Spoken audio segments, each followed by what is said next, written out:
Silent dulu kali ya, silent dulu.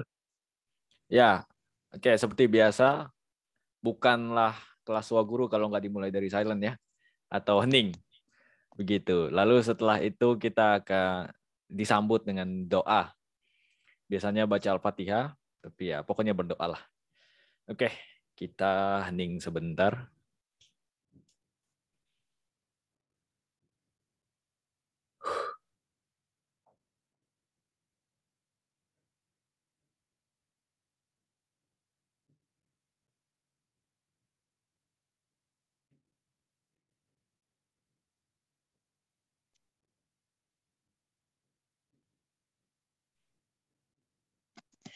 Al-Fatihah.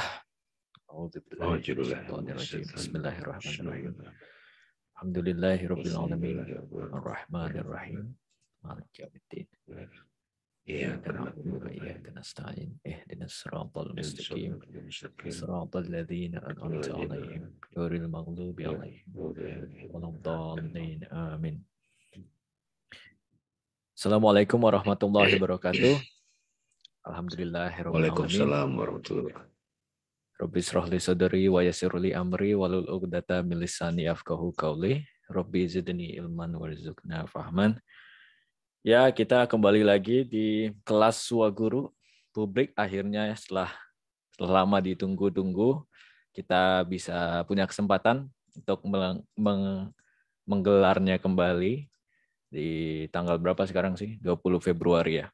Sebenarnya udah direncanakan ya Bang Damai tahun kemarin.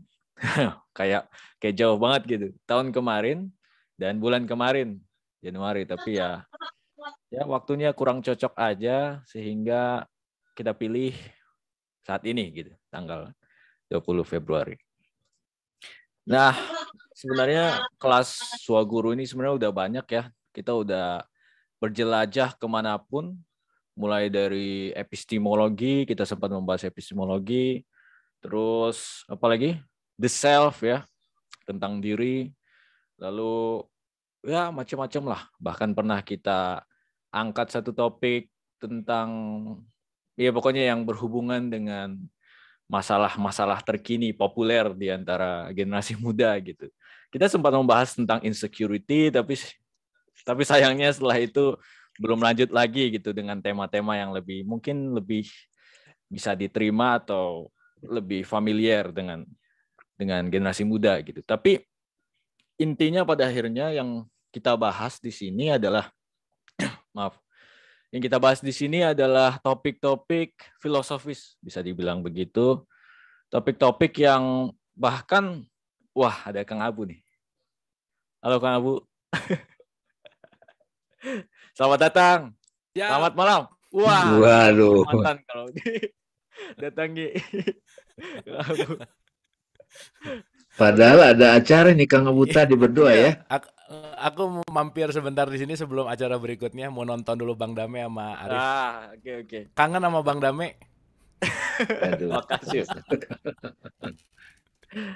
Iya, tadi aku sampai mana? Oh ya, tentang ini kita bahas banyak lah. Nah, sekarang kita akan bahas tentang what is reality gitu. Oh iya, kita sebelum ini ya Bang Damai, kita pernah bahas what is religion ya.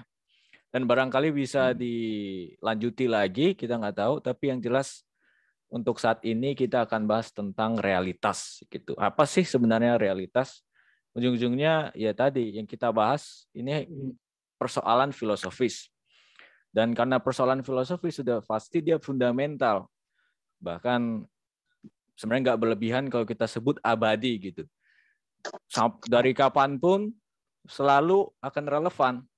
Dari zaman Plato, bahkan dari zaman kitab Upanishad mungkin. Dan akhirnya sampai sekarang.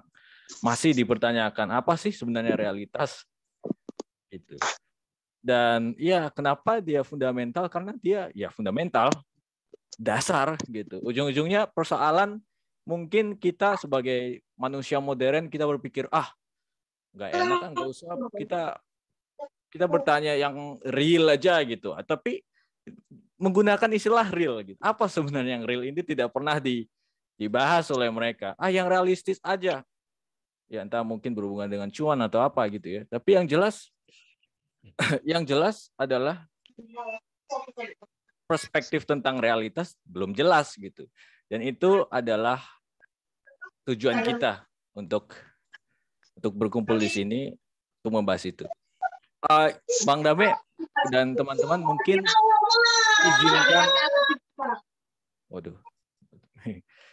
izinkan aku beri aku waktu mungkin 5-8 menit kali ya untuk membacakan satu esai yang udah aku tulis untuk mungkin bisa mengantarkan kepada pembahasan kita.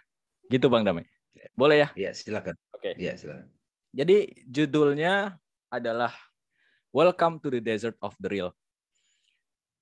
Mungkin aku tidak usah share screen, aku akan baca pelan-pelan karena takutnya ngasih kalian spoiler lagi gitu. Biar ini aja. Judulnya Welcome to the Desert of the Real atau matriks kehidupan kita.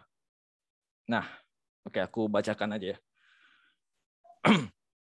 Ketika Morpheus pada akhirnya mempertunjukkan kepada Neo apa yang sebenarnya ada di balik realitas lazim dan kesehariannya, kita sebagai penonton diajak untuk menyaksikan sebuah wilayah yang sangat gersang, berbatu, gelap, dan terjadi badai di mana-mana. Lalu Morpheus memberitahu Neo mengenai tempat di mana mereka sedang berada itu dengan mengatakan, "Welcome to the desert of the real." Apa maksudnya ini? Mengapa the real? Yakni sesuatu yang asli, nyata, atau sebenarnya malah berupa wilayah yang amat suram. Kita selalu berharap bahwa apapun yang sebenarnya atau setidaknya sesuatu yang berhubungan dengan kebenaran adalah sesuatu yang aman, nyaman, menyelamatkan, bahkan membahagiakan. Tetapi mengapa The Matrix tampaknya mengilustrasikan the real sebagai padang kegelapan? Tentu tesis sederhana daripada film itu adalah bahwa dunia dan realitas yang kita jalani sehari-hari bukanlah realitas yang sebenarnya. Yang tidak lain hanyalah penampakan dari suatu wilayah yang mendasarinya. Ialah apa yang disebut sebagai matrix. Sebuah medan atau dimensi yang menentukan dan mengiringi mulusnya perjalanan hidup kita. Karena itu, bukanlah tanpa maksud ketika kita menyaksikan buku Jean Baudrillard yang berjudul Simulacra and Simulation di awal film sebagai isyarat untuk membaca film tersebut dari perspektif filosofis. Berperan persis sebagaimana buku Jacques Lacan ditunjukkan di salah satu adegan dalam serial Netflix Squid Game. The Matrix bisa kita pikirkan sebagai modernisasi alegori gua Plato. Keduanya mempunyai pesan yang persis sama. Alegori gua Plato, sebagaimana yang kita ketahui, menceritakan kisah seorang narapidana yang dibebaskan dari sebuah gua. Setelah bertahun-tahun, bahkan sejak bayi, ditahan di dalamnya. Narapidana yang dibebaskan ini bernama Alf. Selama ditahan di dalam gua itu, Alf dan narapidana lainnya diposisikan menghadap dinding. Oke, dengan api unggun di belakang mereka. Sehingga yang bisa dilihat hanyalah bayangan-bayangan di dinding yang mereka hadapi. Misalnya ketika para penjaga berlalu lalang membawa barang-barang atau hewan-hewan, para narapidana tersebut hanya bisa melihat bayangan-bayangan dari apa yang sebenarnya dibawa. Dan setelah Alf dibebaskan, ia menjadi sadar bahwa apa yang selama ini dianggapnya sebagai realitas sebenarnya, yakni bayangan-bayangan itu, bukanlah yang sebenarnya. Begitupun Neo. Tapi mungkin kita patut bedakan antara Alf dan Neo. Sementara yang pertama mendapati dirinya berhadapan dengan realitas hakiki melalui kejadian yang acak, yakni tiba-tiba dipilih aja gitu oleh si penjaga kan. Tapi yang kedua, yakni Neo, menemukan realitas hakiki sebagai hasil daripada perjuangannya yang intensif dalam mencari tahu realitas di balik realitas. Neo adalah seorang programmer komputer yang sejak awal film kita ketahui selalu antusias di dalam perjalanannya untuk menguak rahasia akan sesuatu yang disebut sebagai matrix. Sampai akhirnya ia berhasil, sekalipun pada mulanya ia nggak sadar, menemukan rahasianya ketika bertemu Morpheus. Jujur saja, tidak ada adegan yang lebih ikonik. Ini mungkin para penggemar film pasti mengaku ini. Sepanjang sejarah perfilman sampai melahirkan jargon-jargon populer, meme, dibandingkan dengan adegan pertemuan pertama kali antara Neo dan Morpheus. di sebuah ruangan yang bernuansa gelap. Semoga saja teman-teman udah pernah nonton ya. Hampir semua sih pasti. Oke, Neo dan Morpheus duduk berhadapan dengan posisi yang bahkan hampir menyerupai situasi sesi psikoanalisis gitu. Nah, dalam pertemuan itu, Neo berkonfrontasi dengan dua pilihan yang ditawarkan oleh Morpheus. Milih pil merah atau pil biru, gitu kan. Pil merah mewakili kehendak kita untuk mencari tahu kebenaran dari realitas yang sama sekali jauh dari kata aman dan nyaman. Pil biru berarti penolakan kita untuk mempelajari realitas sejati dan terus bersemayam di dalam ketidaktahuan atau ignorance yang aman dan menyamankan, setidaknya bagi kita saat ini. Neo tentu saja tidak mau menyia-nyiakan kerja kerasnya untuk mengetahui rahasia matriks. Langsung memilih pil merah. Dan kembalilah kita ke awal. Morpheus membeberkan kepada Neo bahwa apa yang selama ini dicarinya sebagai matriks adalah kehidupan lazim kita semua. Misalnya kita makan di restoran, bekerja di bank, bermain game komputer, membayar hutang, mengurus surat-surat tanah, mendaftar KTP, mematuhi lalu lintas, mencoblos kandidat presiden atau calon legislatif, membangun hubungan dengan seseorang, bercinta, mempunyai anak, mengeluh soal birokrasi, dan segala aktivitas kehidupan sehari-hari kita lainnya. Itulah matriksnya. Atau dalam perspektif Jacques Lacan, itulah yang disebut sebagai simple imaginaire simbolik. Sederhananya, persoalan tentang matriks ini membawa kita kepada pertanyaan paling mendasar. Sehingga bagi saya, kita baru bisa menghidupkan kehidupan kita sampai pada level paling utuh dan penuh apabila kita sudah bisa menjawab pertanyaannya. Pertanyaannya adalah, di manakah sebenarnya kita hidup?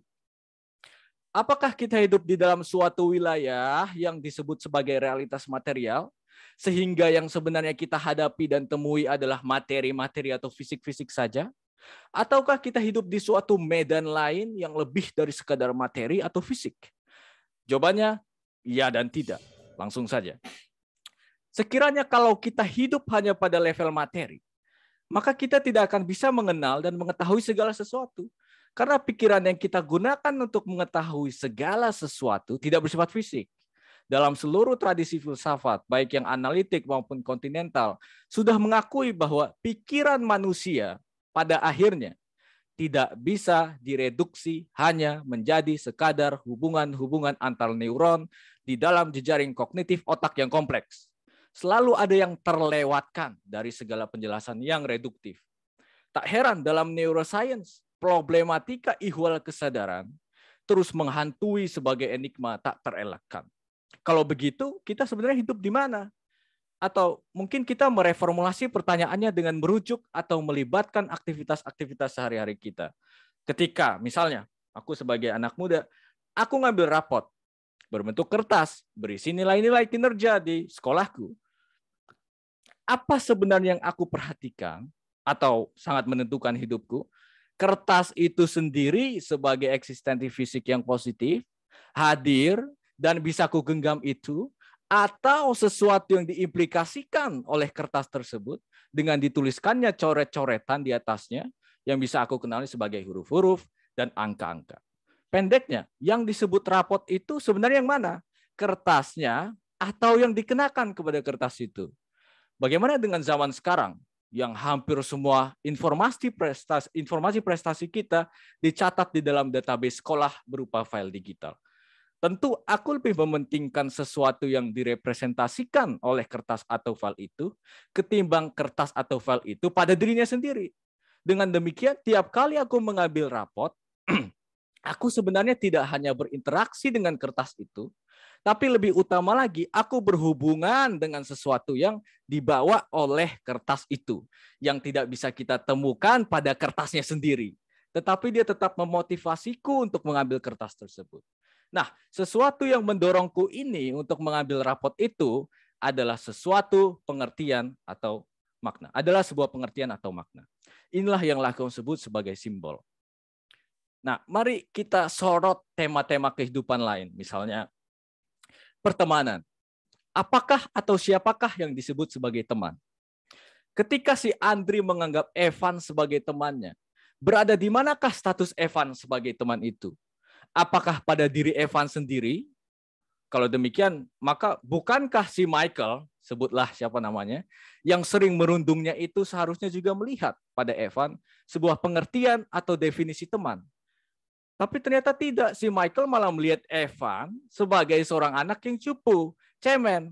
Sehingga alih-alih memandangnya sebagai teman, Michael malah melihat Evan sebagai mangsanya. Karena itu, kehidupan pertemanan Andri dengan si Evan bukan pada level fisik, melainkan pada level makna-makna. Hanya melalui perspektif Andri dan teman-teman Evan lainnya, lah kita bisa melihat Evan sebagai seorang teman.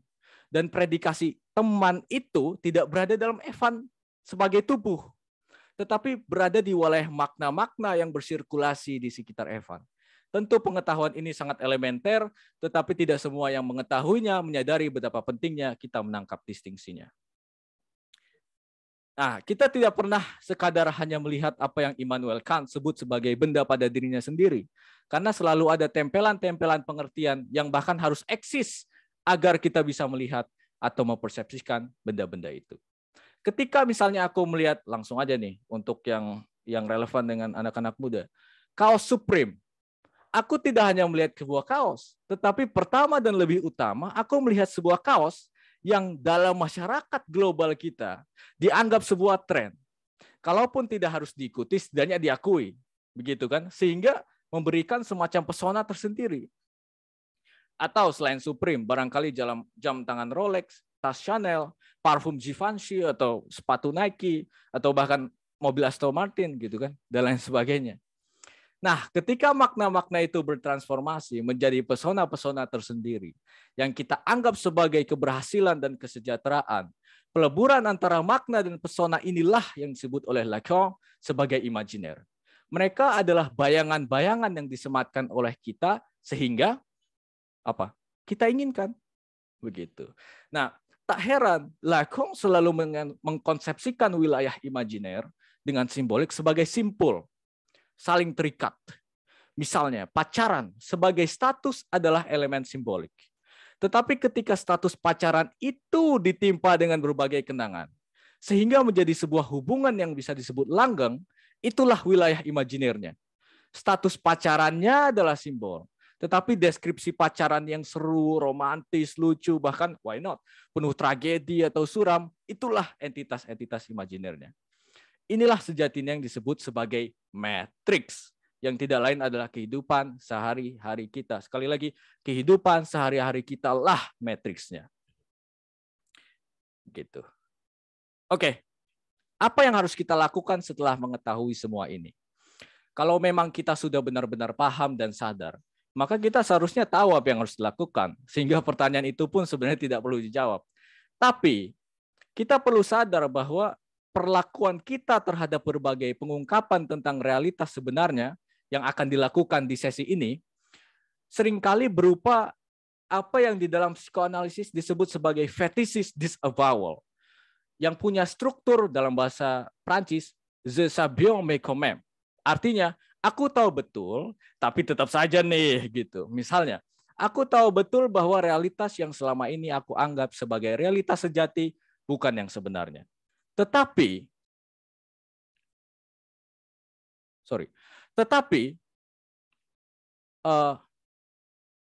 tetap saja aku berlagak seolah-olah aku tidak mengetahuinya. Nah, posisi semacam ini melahirkan perspektif yang sinis terhadap beragam analisis filosofis tentang realitas. Sehingga kita malah mengatakan, ya, aku tahu analisismu keren dan bahwa realitas kita adalah seperti The Matrix, alegori gua Plato, tapi maaf nih aku harus bekerja untuk cari uang sekarang. Dan seterusnya, begitu. Nah, namun sebagaimana pandangan, aku sebut nama, Slavoj Žižek, Alain Badiou, John Kopček, justru perspektif sinis ini mereka bilang, dikuasai oleh tendensi-tendensi ideologis, sehingga seharusnya mencorengnya dari daftar perspektif yang harus kita tetapkan, kita terapkan pada zaman modern ini. Nah, karena itu, sebagai konklusi, dengan demikian kita perlu kembali menganalisis apa yang disebut sebagai realitas, lagi dan lagi, serta serius menekuninya.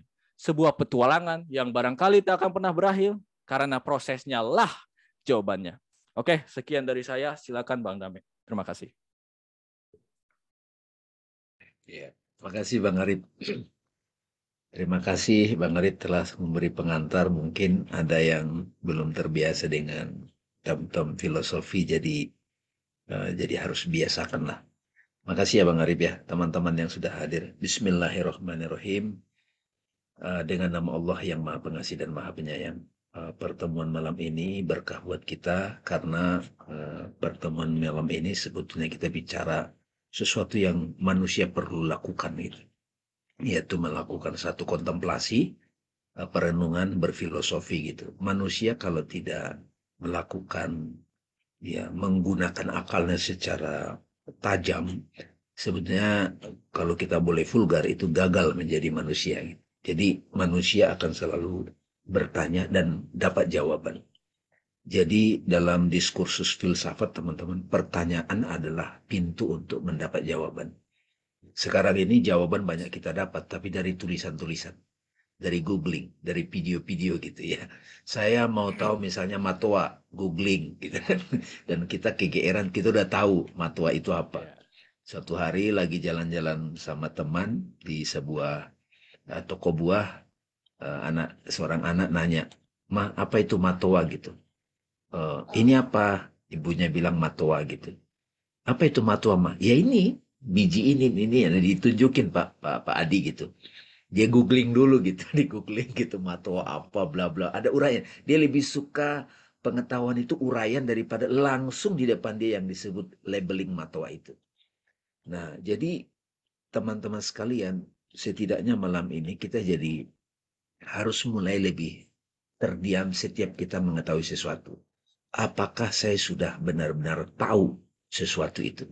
Nanti kita akan merambah kepada Tuhan gitu. What is the reality of God? Nah gitu loh Pak Adi nanti ya. Jadi reality of Siap, God siap. itu apa sih sebenarnya gitu? Apa sih reality of evil gitu? Apa sih realitas malaikat, realitas surga? Bahkan yang disebut manusia itu apa? Tubuhnya kah? Jasmaninya kah? Pikirannya kah? Kalau tubuhnya, kalau dia sudah tubuhnya expire, apakah siapa dia sekarang? Apa realitasnya sekarang? Nah, wacana-wacana ini menjadi penting. Kalau kita tiba-tiba benci sama seseorang, kita menggunakan kata term benci gitu. Bencinya itu sebenarnya realitasnya apa? Ya kan? Realitasnya apa benci itu? Dan seterusnya gitu ya. Jadi Bang Arif tadi memberi pengantar dengan satu film yang mudah-mudahan teman-teman jadi Iya. interest.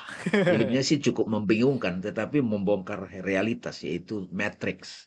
Sekarang udah Matrix keempat gitu ya. Tapi paling dahsyat itu di Matrix 1 gitu. Jadi kita itu seperti Anderson yang ingin tahu apa Yes. sih realitas yang hakiki itu. Nah sekarang ini kita bertemu pardamian yang sebenarnya enggak nih, Pak Adi? Nah sebetulnya kalau secara sensorial ketemu layar laptop, ya enggak? Yang punya layar laptop. Tetapi kayak misalnya di sini ada sahabat saya nyebut sahabat aja, Mbak Rodiah di Malang ya, Bu Rodiah ya.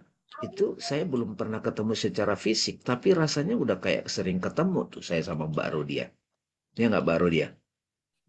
Iya, salam Ya. Bang. Nah ya kan gitu. Jadi Mbak Rodiah sebetulnya ketemu realitas pardamin itu yang mana? Jasmaninya kah? Atau mulai ada realitas damai yang maknawi? Makna yang mana? Makna versi individu yang saya describe sendiri, atau hakikatnya pardamian itu apa gitu? Nah gitulah kira-kira. Jadi sahabat-sahabat sekalian, malam ini kita mulai jadi terbuka kesadarannya. What is reality ditanya terus menerus dalam sepanjang hidup kita. Ya, oke, makasih Bang Arif ya. Nah sekarang saya mau kasih satu ilustrasi ke teman-teman.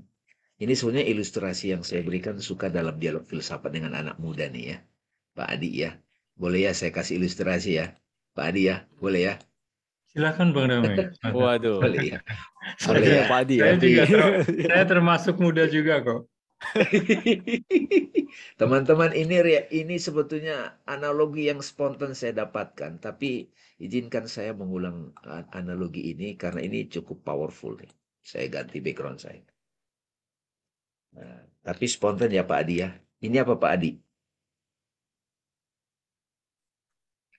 100.000 ya? Apa ini, Pak? Uang. Nah, ini nih. Pasti kita semua bilang ini uang ya. 100.000 ya. Ya. Sebetulnya kalau pada level tertentu, ini lebih tepat kertas. Betul nggak, Pak? Ya, Pak Adi ya. Jadi ini teman-teman adalah kertas. Kertas. Nggak ada bedanya dengan kertas yang lain. Kertas. Bahannya kertas.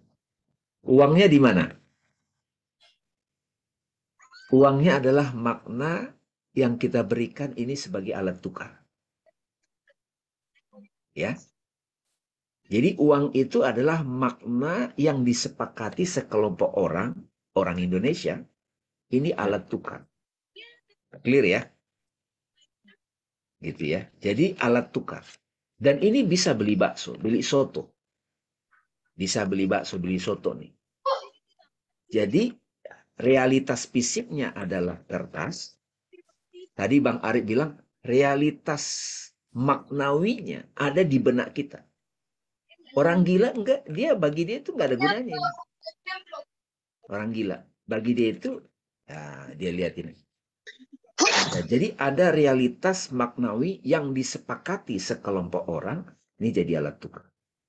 Nah, makna ini Pak Adi mengalami transformasi. Sekarang pindah ke sini Bang Adi, Pak Adi. Kartu kredit apa nih? Debit. Ya kan? Jadi debit. Nah, kemudian transformasi lagi jadi e-tol gitu. E-tol. Kalau saya masuk tol, nggak berlaku lagi yang ini, Pak. Di tol-tol tertentu nggak berlaku nih. Yang berlaku adalah, saya suka tuh kalau lagi misalnya lewat, tiba-tiba ada satu mobil ngalangin. Ternyata e-tolnya habis, Pak Adi. Itu habis dia. Jadi dia padahal punya uang kertas, nggak berlaku. Nah, yang lebih parah lagi teman-teman, tidak hanya di situ lagi, tapi sudah pindah kepada GoPay gitu. Ya kan? GoPay. Sudah jadi digital money. Nanti transformasi lagi menjadi nanti kripto, Pak. Bitcoin. Ya nggak? Di sini, ini saya kasih contoh interaksi sehari-hari kita dengan orang lain. Itu sebetulnya kita berinteraksi pada makna-makna yang sudah kita familiar dengan itu. Karena itulah teman-teman sekalian, bertanya tentang what is reality itu menjadi relevan sepanjang hayat kita. Gitu ya. Nah, gitu kira-kira. Jadi supaya tadi paparan dari Bang Arif tadi itu menjadi penting buat kita. Untuk kita pahami bersama. Nah, di sini ada, ini boleh nggak Bang Arif ini diputar video yang dari YouTube? Boleh ya? Boleh, boleh. Boleh ya? Nah, boleh ya. Nah, saya ingin ajak teman-teman nanti, kenapa kita penting membahas what is reality? Karena ini eranya nanti kita akan masuk pada suatu era yang luar biasa parah, bukan parah ya, dalam arti penting banget kita untuk memahami apa sih realitas yang hakiki itu. Ya. Di digital era ini ada namanya physical world, berarti kita sebut saja physical reality. Ada digital world, ya. Kita sekarang ini masuk ke digital nih kan. Ya. Nanti yang lebih agak canggih lagi pakai ini Pak Adi. Yang kacamata ini kan, apa istilahnya itu? VR ya Bang Arif ya? Ya. VR ya. Jadi kita pakai kacamata begini. Ini nanti ada lagi yang lebih canggih, augmented Pak. Dan ada yang lebih canggih lagi, mixed reality spectrum gitu. Jadi di mix. Nah di era ini nanti menjadi relevan, what is reality gitu. Apa sih sebetulnya realitas itu? Apakah yang fisik? Apakah yang digital? Apakah yang di pikiran kita? Apakah perasaan kita? Atau apa gitu? Gitu ya. Belakangan itu sudah mulai di Arab Saudi mulai haji itu nggak lagi pakai fisik, tapi haji pakai VR gitu Pak. Udah mulai coba-coba gitu. Ya kan? Iya kan? Nah ini Mark Zuckerberg itu juga ngajak-ngajak kita tuh masuk ke sebuah wilayah metaverse. Dia mau ngajak kita ke situ masuk rame-rame gitu. Karena berapa tahun belakangan ini dari 2006 kita ya udah miliaran orang masuk Facebook gitu. Dia mau ngajak kita ke situ, nanti kita semua interaksinya di situ. Apalagi dengan era pandemik ini, sudah 2 tahunan, hampir 2 tahun, kita sekolah juga Pak Adi ya, itu interaksinya semua digital gitu. Jadi kita ketemu apanya? Suami istri ketemu secara fisik di ranjang. Tetapi yang satu chatting kemana, satu chatting kemana gitu. Sebetulnya yang real hubungannya itu yang mana nih?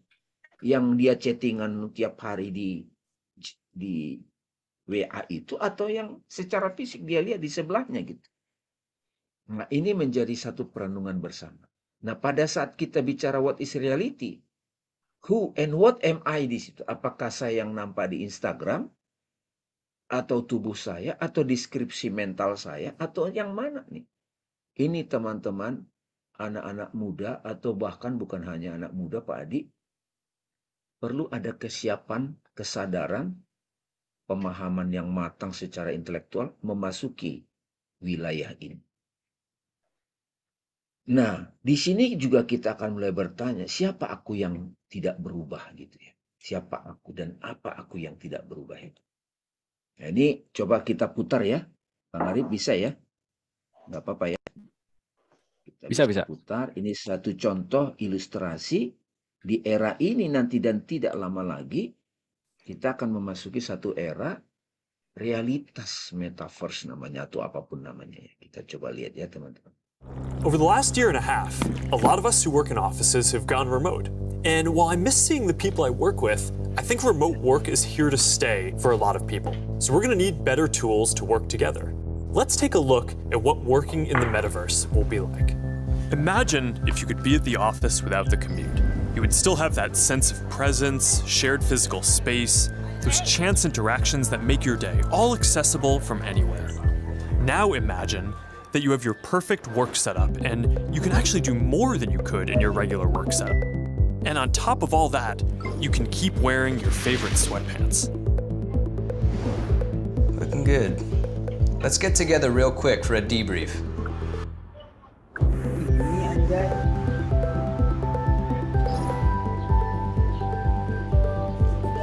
I'm free now. Let's jump in. Hi. Hey. So what do we think?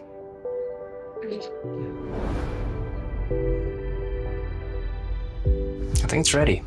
Great. I'll prep it for the presentation. All right. Good luck.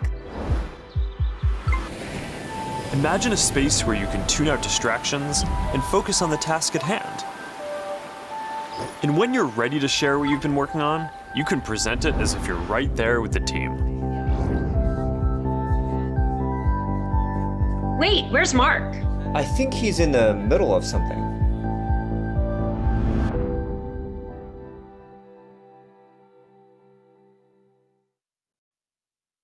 Kalau itu benar-benar terjadi nanti Pak Adi, kita hanya pakai kacamata begini, nggak pakai laptop lagi Pak. Set, kita ketemu Pak tadi itu. Ketemu, ya kan? Nanti kita akan ketemu kayak di sini Pak, ya. Oke. You can keep wearing your favorite sweatpants.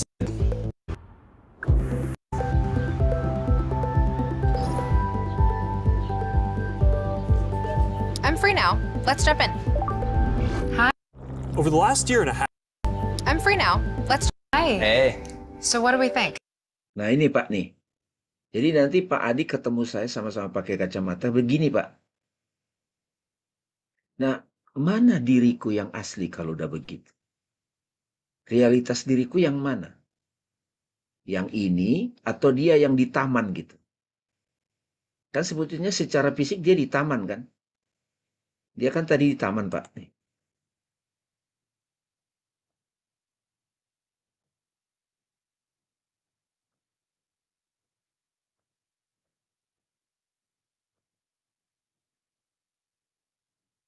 Nah, dia kan di taman, Pak. Ya, dia fisiknya di taman, tapi terus dia ketemu nih. Nih. Ya ke Pak ya. Nah, kalau Apanya yang ketemu gitu ya? Iya, avatarnya yang ke sana. Iya. Tapi harus pakai kacamata ini dulu, Pak. Kalau pakai kacamata telanjang begini, nggak bisa gitu, nggak bisa lihat. Tapi sebetulnya wali-wali Allah itu pakai kacamata begini dia bisa ketemu, Pak. Ya ini menurut saya nanti kita bahas ya pelan-pelan ya. Ini butuh perenungan kita pelan-pelan. Ada di dalam tradisi agama ada namanya jin kan. Ada jin kan. Jin itu keberadaan mental, Pak, kalau di filsafat. Keberadaan imajinal mental itu jin namanya itu. Nah, Jihni. kalau tubuh kita iya, jihni gitu, wujud jihni gitu. Wujud jihni gitu. Nah, ada wujud jihni itu memang kategori setan gitu. Yang ngelabuin dan seterusnya gitu. Nah, bagaimana kita akan hidup di wilayah ini kira-kira kalau sudah seperti itu? Nah, disitulah teman-teman saya sebetulnya biasa mengajak sahabat-sahabat itu dalam konteks Islam, dalam konteks dogma itu, tapi agak filosofis nih. Izinkan saya membaginya di sini. Masih kelihatan ya, Bang ya? Masih. Nah, ini aku nih, si aku ini kita asumsikan kita sadar aku dulu deh, ya kan? Aku bersaksi, aku mengalami, aku menyadari nih. Nah, aku yang bersaksi itu kan yang pertama kita saksikan ya Pak Adi ya, aku body kan. Kita anggap saja body ini sebagai realitas. Ya, nah body ini punya alat bisa mengenal objek lahir ataupun realitas fisik. Nah, kita dari pemahaman awam nih, tadi Bang Arif kan langsung ke di simbol, di imaginary self gitu kan. Nah, lewat mata ini kita mulai ada semacam pengenalan lah kita semua manusia itu, oh ini warna merah, warna biru gitu kan. Ada bentuk, ada bulat, ada lonjong gitu. Gerak, ada orang bergerak. Dan mata itu akan mengenal realitas fisik ketika ada cahaya. Tanpa cahaya, itu mata tidak bisa mengenal apa-apa. Ya nggak Pak Adi? Nah, terus lewat telinga kita mengenal berbagai jenis suara-suara. Ini kita masih menganggapnya dia itu suara itu objek fisik ya. Meskipun nanti ada suara yang kita dengar. Kalau seorang seniman dia dengar suara gitu. Nah, hidung jenis-jenis aroma. Lidah jenis-jenis rasa, pahit, manis gitu. Kita kan mengenal itu. Tangan mengenal berbagai tekstur gitu kan. Kasar, halus gitu. Nah, cuaca panas, dingin gitu kan. Nah, ini kita sebut saja ini dari bawah kita realitas fisik. Physical reality. Ini yang selama ini kita sebut dunia fisik. Clear ya Bapak Ibu ya, melalui panca indera. Nah, satu saat kan panca indera body ini berakhir. Nah, oke lah. Sekarang kita sadar sebagai yang sekarang nih, waking state gitu, kesadaran body. Kita juga punya pengalaman bersaksi, mengalami melalui jiwa. Nah, kita sebut saja langsung ke jiwa. Jiwa kita ini punya kemampuan mengenal objek-objek, kita sebut saja batin. Realitasnya namanya realitas imajinal gitu. Kalau di bahasa Arab namanya khayal gitu. Realitas imajinal gitu. Nah, di sini ada kita bisa mengingat melalui memori, istilahnya memori kan, nama daya memori. Kita bisa mengenal realitas-realitas itu.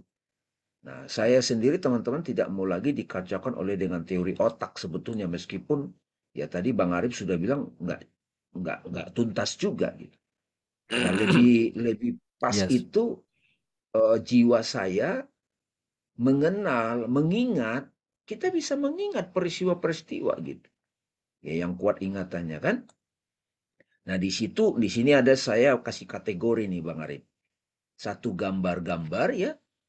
Nah, image itu ada suara-suara juga kan, kita dengar lagu Ed Sheeran begini gitu kan. Ketika seorang pacar memutus, kita putus, itu kedengaran tuh suara-suaranya secara imajinal gitu. Tetapi di ruang batin kita ini teman-teman ada realitas makna individu Pak Adi. Kita memaknai secara individu. Oh, menurut saya dia begini, menurut saya begini. Menurutku ya. Dan ini juga berubah Pak. mengalami perubahan makna individu. Kita ketemu orang, sebetulnya kita ketemu apa yang kita maknai tentang orang itu. Saya suka nyebut ini, mohon maaf ya, ini karena pernah populer. Ketika disebut satu kata misalnya nama Pak Ahok misalnya, ini banyak orang punya makna-makna individu. Ada juga makna yang disepakati sekelompok orang. Itu benar nggak sih sebenarnya? Donald Trump gitu. Bahkan makna Tuhan gitu. Gitu ya. Nah, terus ada makna kolektif tadi uang tadi Pak Adi. Itu makna yang disepakati. Lampu merah berhenti. Secara fisik kan lampu merah, ya udah lampu merah. Tapi karena ada makna kolektif yang kita sepakati, bahkan di luar negeri, itu mempengaruhi sikap kita. Berhenti aja kita. Gitu ya. Janur, maknanya adalah ada orang kawinan gitu. Jadi kita dikelilingi oleh makna-makna yang luar biasa. Banyaknya. Nah, makna kolektif Pancasila begini, Indonesia begini, itu makna kolektif semakin sering diberikan makna kolektif ini, semakin itu diterima banyak orang. Dia menjadi sebuah realitas saat itu. Apakah itu hakiki? Belum tentu. Terus ada makna dogmatik dari tradisi agama manapun. Ya, surga begini. Apakah sebetulnya begitu realitasnya? Itulah yang sebetulnya kita coba cari tahu. Ya, kalau kita nggak belajar begini, Pak, ya ngapain sih mikir-mikir begitu? Ntar dulu deh.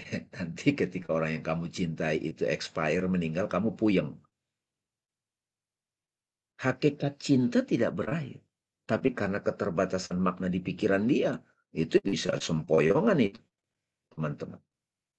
Ya, saya teruskan lagi dulu. Ini supaya ada bahan diskusi. Ada makna hakiki. Api itu maknanya panas membakar bercahaya. Ada hukum gravitasi. Ada hukum-hukum kehidupan gitu. Nah, ini makna-makna yang terbuka kepada kita dengan kita melakukan satu kontemplasi. Betapa bahagianya kalau kita bisa bertemu dengan makna-makna kolektif ini, makna-makna hakiki ini. Karena ini nggak berubah. Tapi sebetulnya teman-teman, ada lagi satu pengalaman. Nah, ini saat kita hening, silent. Nah, ini saya kasih konsepnya dulu, nanti kita diskusikan. Di situ ada realitas nama-nama di sini. Nama ini bukan NAMA ya, ini huruf-huruf teman-teman. Nama-nama itu realitas-realitas makna yang selalu ada namanya. Cinta, ada Rahman, Rahim. Kalau di dalam tradisi Hindu, dewa-dewa gitu. Ada begitu.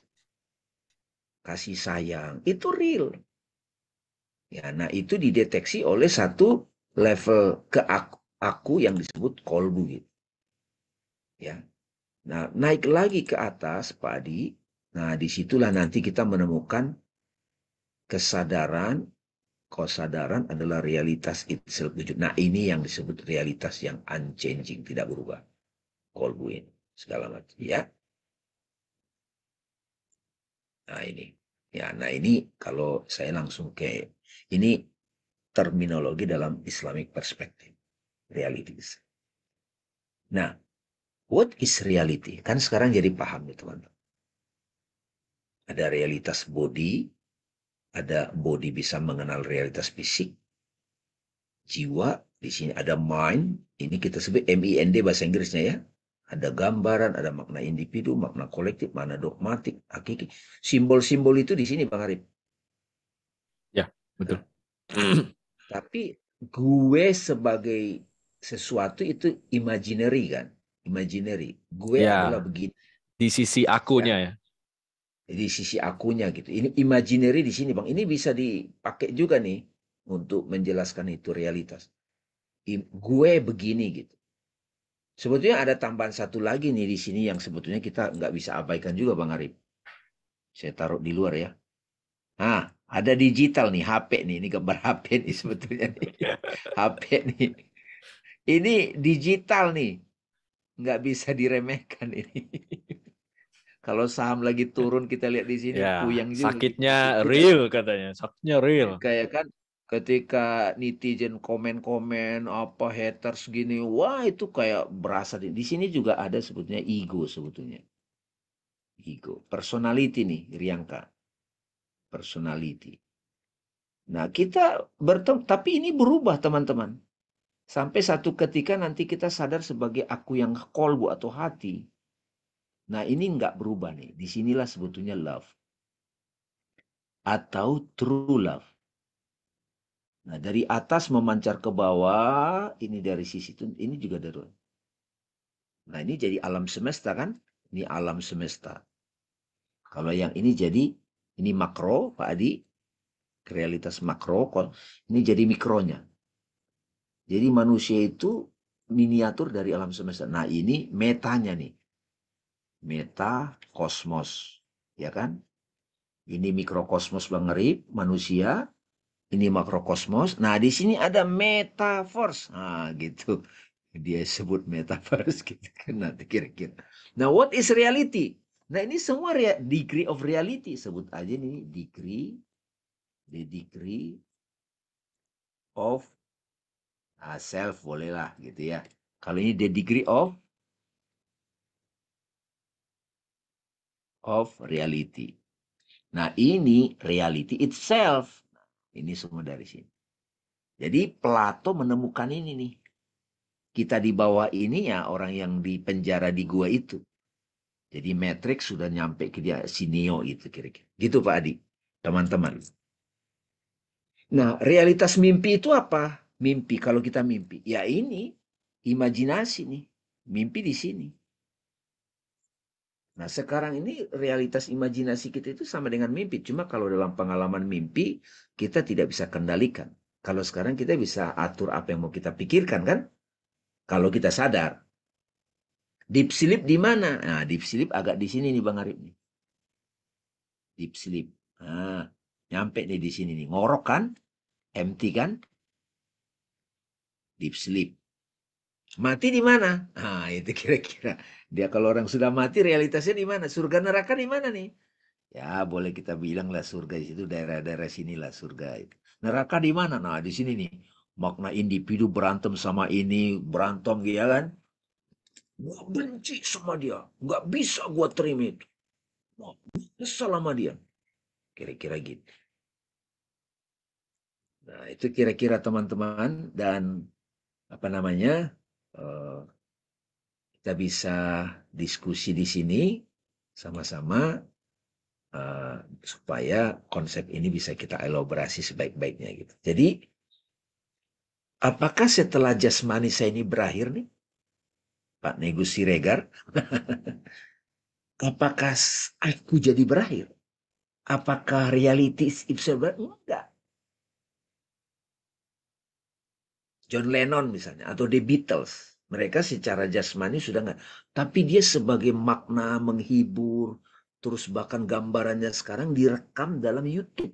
Ada bisa kita akses. Ya, sebetulnya kita ketemu yang mana? Itu kira-kira. Ya, barangkali pengantarnya itu dulu, Bang Arif. Jadi sudah mulai, what is reality? Oke. Nah, itu boleh. Jadi jangan lagi teman-teman menganggap realitas fisik itu aja realitas ya. Dan itu realitas paling bawah yang dipahami orang awam. Kalau makin sadar kita, makin kontemplatif, makin sadar jati diri, kita mulai terbiasa juga realitas imajinal. Benci itu jelas imajinal, iya nggak? Takut itu imajinal. Berita COVID di sini, beritanya bisa hoax, bisa beneran, informasinya, tetapi ketakutan yang kepanikan di pikiran individu itu lebih real kadang-kadang. Taliban menang, nah, gitu misalnya kan kemarin. Itu banyak yang nanya saya. Ini saham mau turun nih gitu. Wah itu repot tuh kira-kira. Nah sehari-hari kita akan berhadapan dengan dinamika, dialektika seperti itu. Nanti Pilpres 2024 nih teman-teman. WA itu, padahal kita melihat kata-kata. Seperti tadi Bang Arif bilang, rapot kan, dia ngelihat kertas. Tapi ada makna di sini, nilai rendah, nilai saya jelek, IP saya turun. Itu bisa ribet. Itu.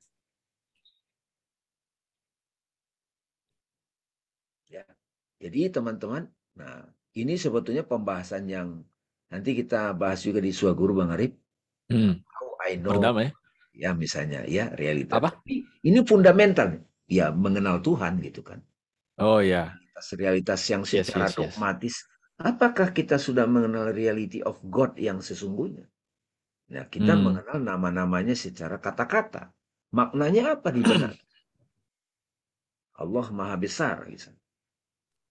Jadi ini kan mulai kita lihat pembahasan filosofis, tapi kita ajak kepada kontemplasinya, metafisiknya, baru kita lihat realitas-realitas yang kita baca di teks-teks suci itu selama ini masih dogmatis, realitas dogmatis. Tentu saja kita nggak bisa terima kalau kita bilang kita menyembah batu. Tapi nyatanya arah penyembahan kita ke Ka'bah kan? Ya nggak, Faiz? Apakah kita menyembah batu? Enggak dong. Bukan. Makna kan? Kita menyembah makna kan? Ya nggak? Ya, ya. Ya, ini rahasia apa beneran nih, Faiz nih? Ya, beneran Ustaz, nanti aja. Oh ya udah, oke. Ya, silakan. Itu kira-kira pengantar dari saya. Silakan Bang Arif. Ini sebetulnya Suaguru ini buat anak muda, tapi kayaknya lebih banyak yang senior. Ya. Kita kira-kira Pak Adi ya. Ini pengantar dari saya. Santai saja. Mudah-mudahan ini bisa kita elaborasi. Cemburu itu realitas apa sih? Gua nggak mau pikirin, tapi datang lagi.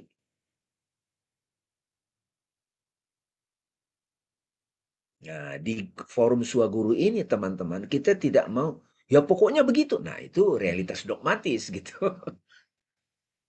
Apakah kita sudah benar-benar tahu hakikinya? Ntar dulu. Nah, disinilah pentingnya kita dialektika ini.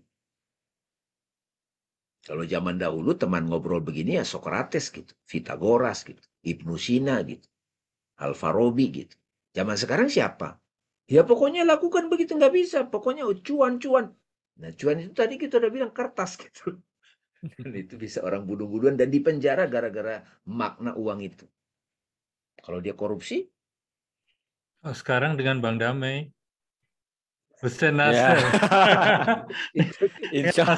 Hussein Nasr, Bang Damai. Itu dia kan, saya juga sampai nyari guru yang bisa bahas begini ya sampai kemana-mana, ke Amerika, ke Portugal gitu. Kalau enggak ya kita akan selalu ya kegeeran udah tahu. Nah, sampai begini loh Pak Siregar ya. Jadi ada dulu anak uak saya nih di Bintaro. Jadi dia dari Tapanuli. Terus ke Bintaro kan nenek kita meninggal nih, Kak Adik ya, terus dimakamkan di Tanah Kusir. Nah adiknya nenek saya itu udah dimakamkan 7 tahun, mau dibawa ke Tapanuli.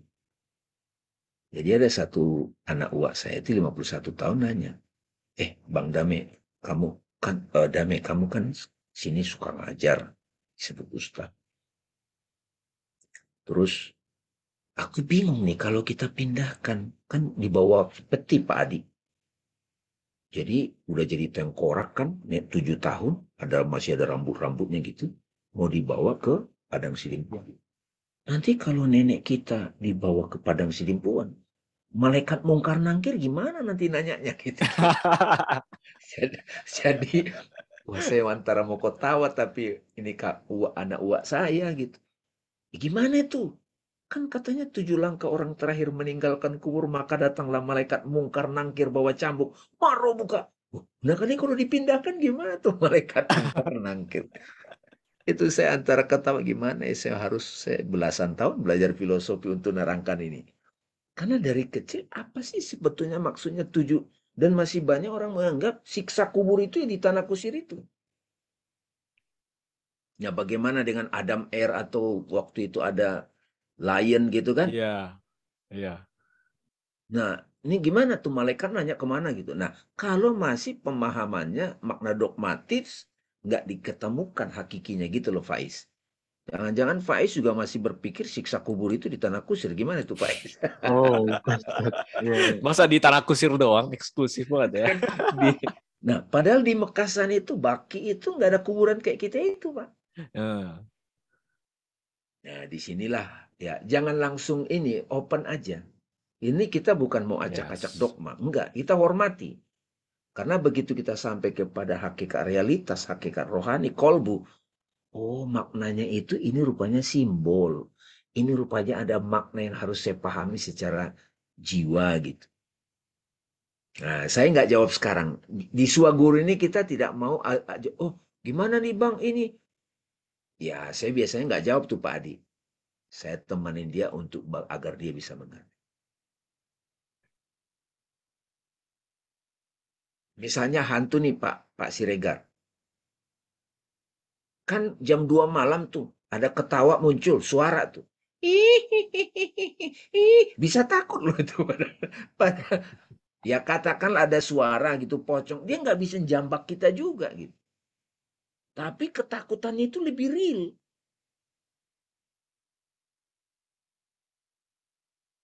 Dulu ada Conjuring tuh kan, tahu kan Conjuring Faiz? Conjuring ya. Conjuring tuh. Tahu Gitu. Oh itu ada teman itu seminggu nggak bisa tidur hanya dengan gitu kira-kira. Nah itu sebetulnya dia takut di mananya nih. Nah, ini coba kita, what is reality gitu.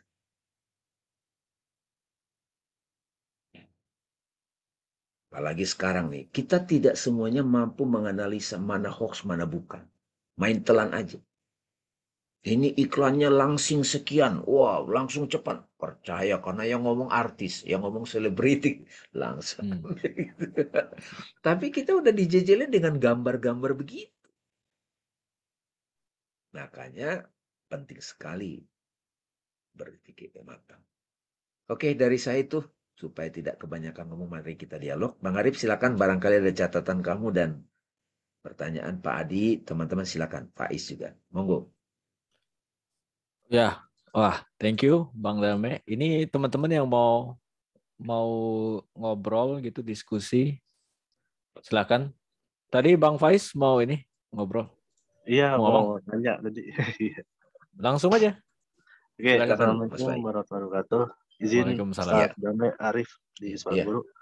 Ya, ini hari ini pembahasannya kan tentang reality atau tentang ya keberadaan bahasa Indonesianya. Nah, sekarang saya mau penasaran, Ustaz mau tanya.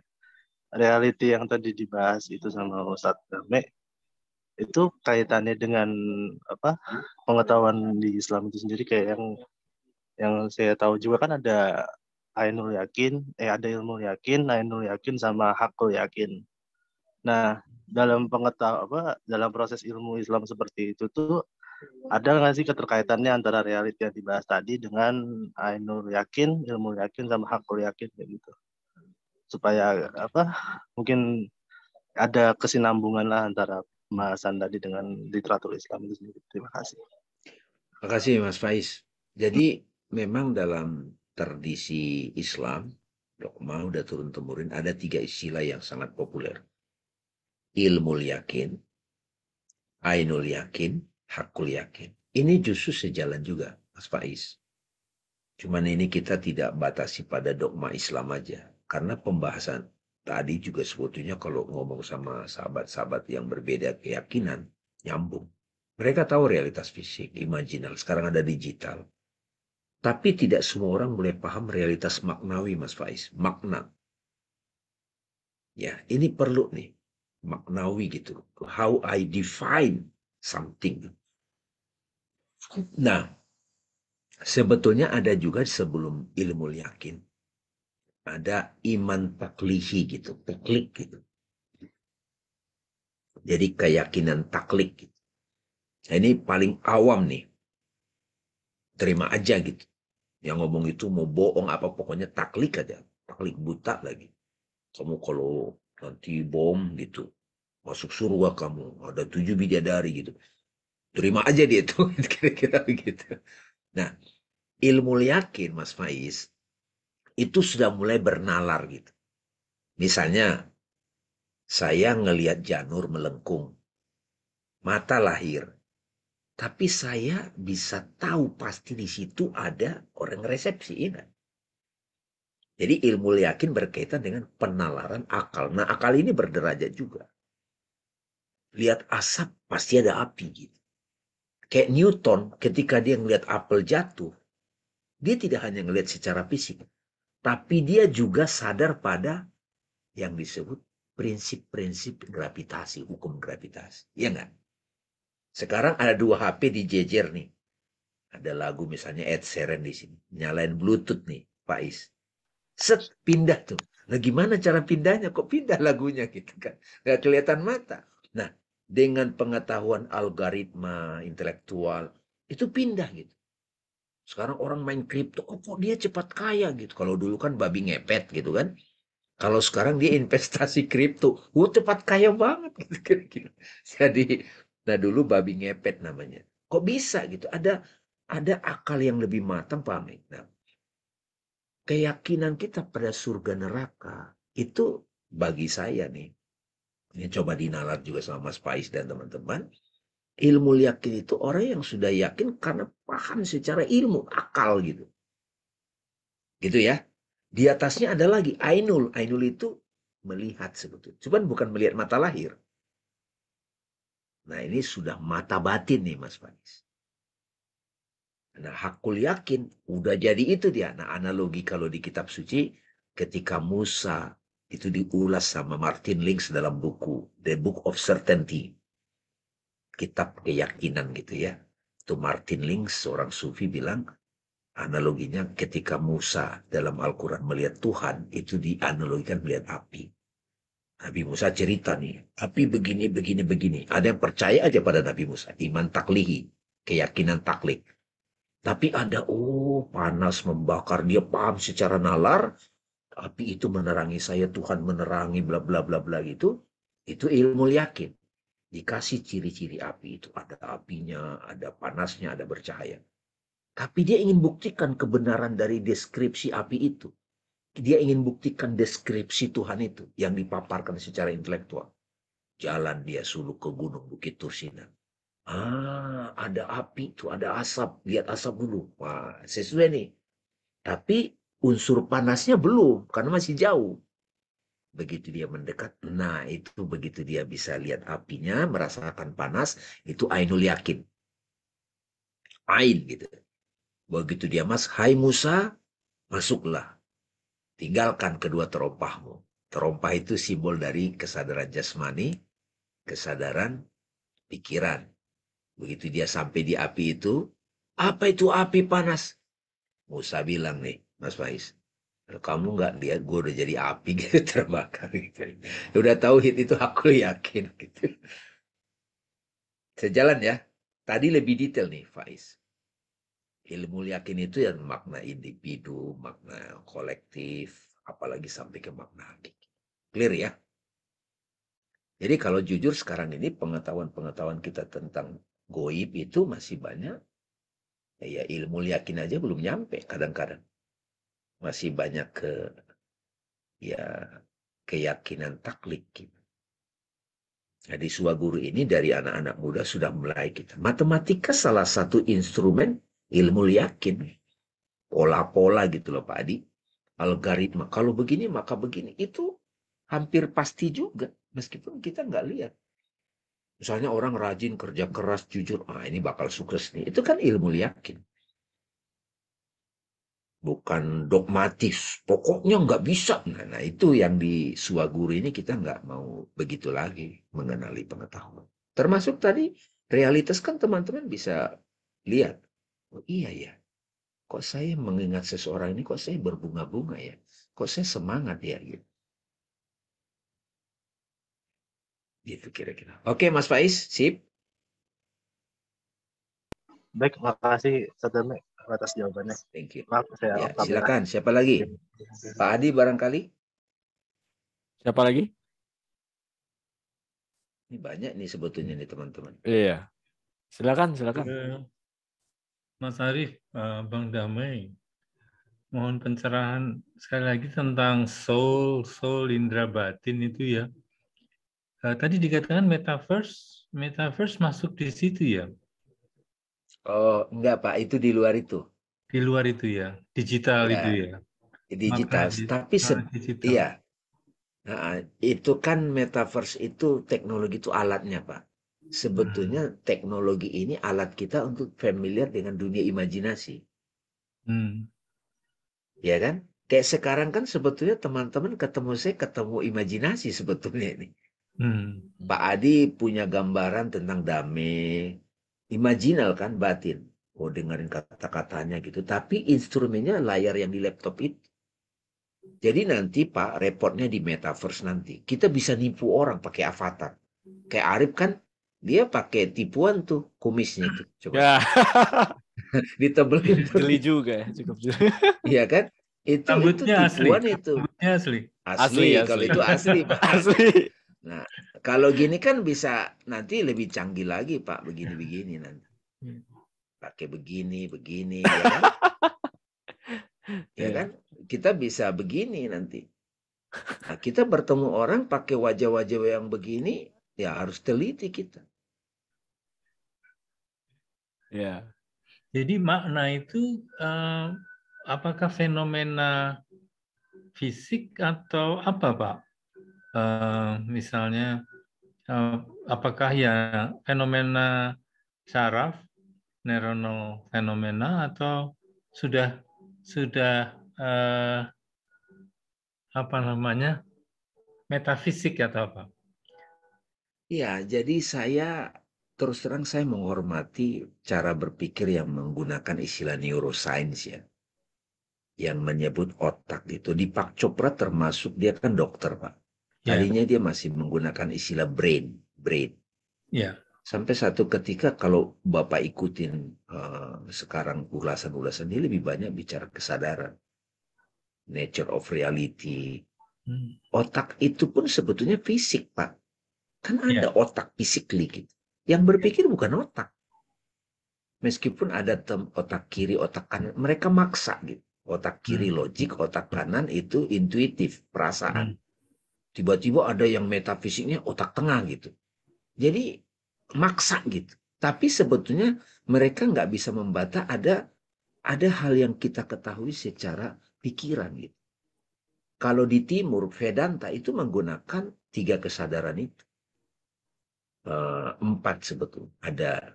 Ada dream sleep, deep sleep consciousness. Tadi saya sudah sampaikan kesadaran terhadap tidak ada thingness, yang ada hanya empty, itu deep sleep. Kita ngalamin tuh.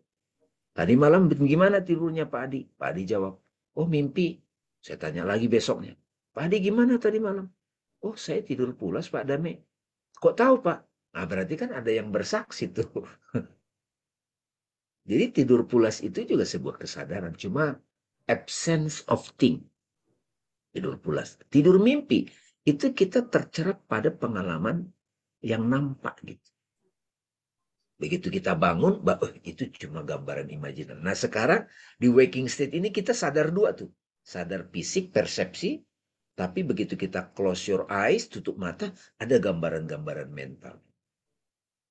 Nah, cuman mereka yang sudah terbiasa dengan term dari itu neurologi, itu agak susah keluar dari situ, Pak. Nah, sebetulnya yang mau dipahami itu sebetulnya kan sebetulnya energi, Pak. Ya, energi gitu. Mereka ingin paksa, ingin buktikan semuanya harus fisik gitu loh. Orang lagi jatuh cinta di otaknya begini. Itu kan, ya memang ada sih efek-efek. Kalau kita lagi bahagia mukanya jadi sumringah. Mereka teliti di otaknya gitu. Kan biksu-biksu kan diteliti tuh dihubungkan. Oh kalau lagi ini frekuensi sekian. Iya nggak apa-apa juga sih upaya itu. Tapi itu masih proses percobaan yang terus-menerus. Nggak pasti juga. Makanya saya ya langsung ke Vedanta aja atau tasawuf. Saya tahu ketika saya mengalami. Saya tahu mati ketika saya mati suri misalnya. Jadi metafisik sebetulnya pengetahuan yang real itu. Kata Plato gitu. Tapi kan kalau informasi begini jadi dogmatis kan. Kenapa kita nggak aktifkan, kita lakukan suluk, kita lakukan satu proses. Oh ini kesadaran jiwa, ini kesadaran akal, ini kolbu saya, ini rohani. Oh gitu jadi tahu. Itu Pak Adi ya. Jadi memang saya tahu itu agak susah. Keluar dari siksa kubur itu di tanah kusir atau di mana itu susah banget orang. Udah nancep Pak. Bu Sinse silakan. Raise hand ini. Silakan. Assalamualaikum Ustaz Dami dan Bang Arif, juga Bapak Ibu sekalian. Ini merupakan kali pertama Ustaz Dami saya ikutan, gitu ya. Jadi izin untuk bertanya. Gitu. Tadi Pak Ustaz sudah menjelaskan tentang realitas yang saya tahu itu adalah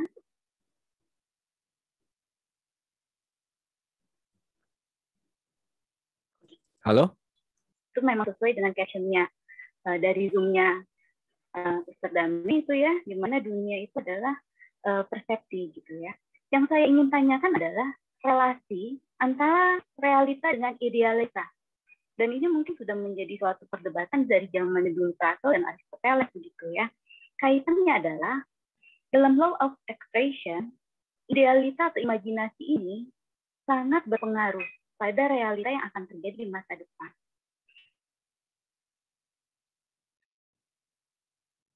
Ya. Oke, saya coba jawab ya. Bu Sinse, Bu Novi ya. Menikmati apa saja peristiwa-peristiwa dan momen-momen yang terjadi saat ini tanpa terlalu memaksakan ekspektasi. Terima kasih. Selamat malam. Oke. Ya. Bu Novi, saya manggilnya Bu Novi ya. Dapat ya, Bang Dame pertanyaannya? Silakan. Dapat. Oke. Pertama, memang ada terminologi reality and ideality gitu ya, idealis. Ini sebetulnya kalau kita sudah dapat realitas hakiki itu bukan fisik, Mbak. Ini nggak relevan lagi, Bu, pertanyaan ideality, idealitas sama reality. Di sini realitas itu bukan fisik lagi loh bagi kita. Kalau saya tanya what is reality, orang selalu nganggapnya fisik. Sekarang ini itu udah tumbang, Bu. Makanya kata Plato, ide lebih real daripada fisik, Plato. Kayak tadi Bang Arif bilang kan tadi, ketika kita benci sama seseorang, kita benci realitas fisiknya atau realitas ide yang termaknai di pikiran kita. Mana lebih real? Ketika tubuh orang yang kita benci itu udah expire, materinya udah hilang. Ya. Gitu. Tapi tetap aja dia masih datang. Ada kenangannya, ada ide, ada ide makna-makna, Mbak, makna. Si pardamian fisik ini kalau expire, saya tetap hidup, Bu. Di hati, di pikiran orang-orang yang menerima knowledge yang melalui saya datang. Knowledge itu sendiri apa? Nama Tuhan, al-ilm. Jadi kalau teman-teman misalnya dapat pengetahuan bisa dipakai sampai kapanpun abadi dari sosok yang teman-teman sebut Dame, Ustadz Dame, itu sebetulnya bukan dari si Dame. Itu dari ilmu itu sendiri. Ilmu itu siapa? Kalau di India kan namanya Ganesha kan. Sampai jadi patung tuh di ITB loh. Di ITB itu kan ada patung, ya logo ITB apa? Patung Ganesha. Ilmu, science. Nah, kita sudah bisa, kita mungkin belum bisa bertemu dia yang tak terbatas itu. Itu. Reality itself. Tapi kita baru bertemu dalam hati kita, oh kasih sayang begini. Keadilan begini. Keadilan itu apa? Ide kan? Makna. Bukan hakimnya. Bukan palunya gitu. Nah ini yang sebetulnya di forum ini teman-teman mulai terbiasa. Nggak bisa lagi mengabaikan realitas makna. Tadi saya udah kasih paparan makna individu. Ada cuma gambaran toh. Kita mengingat orang gitu. Kalau kita ngelihat foto SMA, kan kertas tubuh. Tiba-tiba kan ada mantan tuh di situ Bu Novi. Kan ada kenangannya kan? Bikin ada muka sebol atau berbunga-bunga. Nah ini makna ini itu ideality. Ide-ide gitu. Nah itu ternyata berderajat. Tadi saya udah paparin. Ada gambaran mental, ada makna individu, makna kolektif, ada makna dogmatik, ada makna hakiki. Nah, kita mau dapatin tuh makna hakiki yang tidak berubah sepanjang masa. Dari mana datangnya? Dari ketersingkapan, itulah nama-nama. Jadi kalau di kitab suci ada kata-kata fa'aina ma tuwallu fasama wajhullah, kemanapun kau menghadap di sana wajah Allah. Nah, sekarang jadi paham. Itu nyampe kepada realitas nama-nama.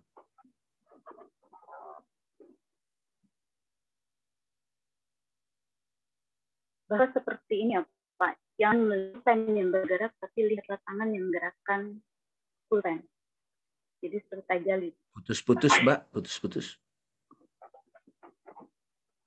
Ya, kalau di penulisan mungkin maka simbolnya itu janganlah hanya melihat pulpen yang bergerak, tetapi lihatlah tangan yang menggerakkan diri. Ya, ya. Bahkan cuma tangan, bukan tangannya. Rohani yang menggerakkan itu. Jiwa yang menggerakkan itu. Apa kemarahan? Apa hati yang tulus? Karena itulah pertanyaan what is reality yang tadi sudah dipaparkan derajat-derajatnya paling bawah dengan nalar dewasa kita, akil balik. Kita nggak bisa bantah. Ada dikrinya. Tapi realitas hakiki yang tak berubah, tadi udah saya bilang. Roh dan wujud ilahi itu. Kenapa kita masih hidup? Karena masih ada wujud ilahi itu. Yang hidup melalui napas kita. Oke, Bu Novi. Silakan Pak Koswara. Iya. Terima kasih. Assalamualaikum warahmatullahi wabarakatuh. Waalaikumsalam. Sangat senang, berbahagia ya bisa hadir pertama dengan Pak Ustadz Dame, dengan Bang Arif. Saya sedang mencari tambahan penjelasan ya tentang surat Al-Baqarah 260. Di dalam surat ini saya menggunakan beberapa penjelasan dari perdana tadi. Jadi ada realitas di sekitar Nabi Ibrahim yang meminta kepada Allah Subhanahu wa taala untuk ditunjukkan bagaimana menghidupkan dari kematian. Itu realitas yang di sekitar Nabi Ibrahim. Nah, peristiwa ini terjadi ribuan tahun yang lalu, kemudian informasi itu disampaikan oleh Allah tentu kepada Nabi Muhammad. Sehingga jadilah dia salah satu ayat dalam surat Al-Baqarah. Kemudian bagaimana Nabi Muhammad SAW menerima informasi itu sebagai sebuah realitas dan dipeluk sebagai, dianut sebagai sebuah keyakinan, sebagai sebuah kesaksian. Nah, kemudian yang ketiga, bagaimana informasi ini sampai kepada kita hari ini. Nah, ini Bang, mudah-mudahan saya dapat penjelasan melalui forum ini. Terima kasih. Assalamualaikum warahmatullahi wabarakatuh. Ya, oke, menarik. Bang Dame, silakan. Pak Koswara, kita sebetulnya membaca ini, saya baca nih Qur'annya ya. Tapi Qur'an yang sudah jadi mushaf di digital. Nah, selama ini kalau kita mendengar kata kembali kepada kitab suci Al-Quran, bahkan di kitab suci Al-Quran ada kata-kata jalikal kitab. Pada waktu di teks Quran itu ada kata-kata kitab. Itu apa sebetulnya realitasnya? Buku. Jelas bukan buku. Bukan mushaf yang kita mushaf Utsmani itu, bukan. Masih banyak orang yang kita nih belum bisa paham hakikat kitab. Reality of Alkitab atau Quran. Nuzulul Quran. Sebelum saya membahas teks ini ya Pak. Ini kan sudah pemahaman tasawufnya dalam ini Pak secara filosofis. Tapi saya ajak dulu kembali kepada makna kitab dan Quran. Apakah Qurannya yang teksnya, bukunya, yang dicetak itu, yang dibaca Nabi, atau Allah sendiri hadir, berbicara, ataupun Allah, Nabi Muhammad lagi dapat Al-Quran, itu bukan ada suara, Pak. Singkap aja, Pak. Langsung ngerti. Itu yang disebut realitas kolbu, Pak. Nama-nama. Nah, tentu pada waktu turun ada uraian, ada kata-kata. Makanya dulu itu Quran itu dihafal, Pak. Ada yang nyata di paku. Nah, yang nyampe ke kita udah ada baris-barisnya. Dulu nggak ada baris-barisnya, Pak. Jadi, saya tidak akan membahas detail-detail dari ini, Pak. Ini ada sesi sendiri, Pak. Kita pernah bahas ini secara maknawi, secara hakiki. Adalah ketika Ibrahim berkata, Tuhan perlihatkan kepadaku bagaimana engkau menghidupkan orang mati, kayak gini-gini. Ini sangat satu pembahasan yang melibatkan kolbu, akal dewasa, gitu-gitu Pak, ini tafsir gitu ya. Tapi setidaknya sekarang Pak Koswara jadi dapat iben makna kitab yang selama ini kita pikir bukunya itu masih keliru. Nah, jadi kitab sejati itu apa? Nah, makanya kan ada term juga di dalam dogma kita, Quran yang asli itu masih di Lauful Mahfuz. Gitu istilahnya. Ya kan? Suka datang tuh di bulan Ramadan turun. Turun itu jangan dianggap turun tangga, Pak ya. Ini saya lagi menurunkan nih, Pak. Misalnya. Hati saya jatuh cinta pada seseorang. Saya pingin dia tahu itu, saya lagi menurunkan gitu, menurunkan ilmu, menurunkan love saya. Pakai apa? Ya pakai form, namanya kata-kata I love you atau kasih dia buku gitu. Itu menurunkan. Jadi love yang di realitas nama-nama itu manifest, maknawi sampai kepada sosok ibu nyusuin anak gitu kira-kira. Jadi pada waktu mata kita ngeliat ibu nyusuin anak, ya orang yang fisik ya ngeliatin maaf ya payudaranya netein gitu kan. Tapi seorang yang maaf nih, yang dominan syahwat, wah dia kena birahi gitu ngelihat payudara. Tapi filosof, saintis, wah itu fungsi-fungsi ini ngasih makan. Tapi kalau Rumi yang ngelihat itu, Jalaluddin Rumi, wah aku menyaksikan cinta gitu. Dia melihat menyaksikan. Dia kan gitu loh Pak. Nah, sama-sama kita melihat satu penampakan ataupun appearance seorang ibu nyusuin anak, tapi kesadaran kita berbeda melihat realitasnya. Pak, Al-Maidah itu dibaca zaman pilkada, itu bisa berantem antar ulama, Pak. Kata kafir aja masih banyak orang belum move on, apa kata kafir. Kira-kira gitu Pak Koswara ya. Setidaknya malam ini, ada ya lapisan-lapisan realitas.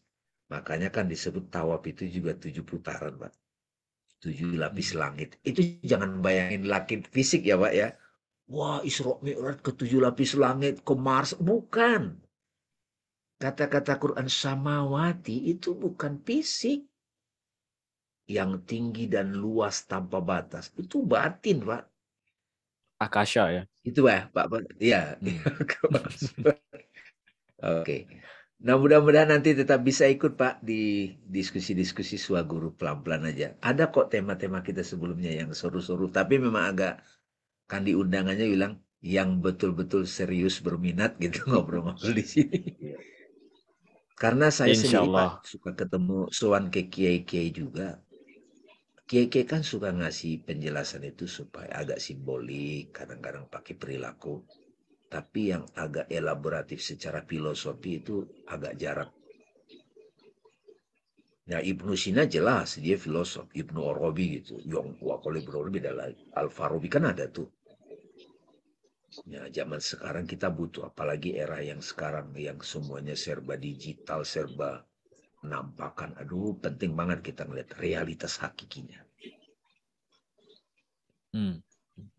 Oke Pak. Makasih Pak Koswara ya. Ya, terima kasih. Nah, insya Allah dengan membersihkan kolbu, tulus, ngomong aja di hati. Aduh, belum ngerti ini. Nanti ada jawaban tuh.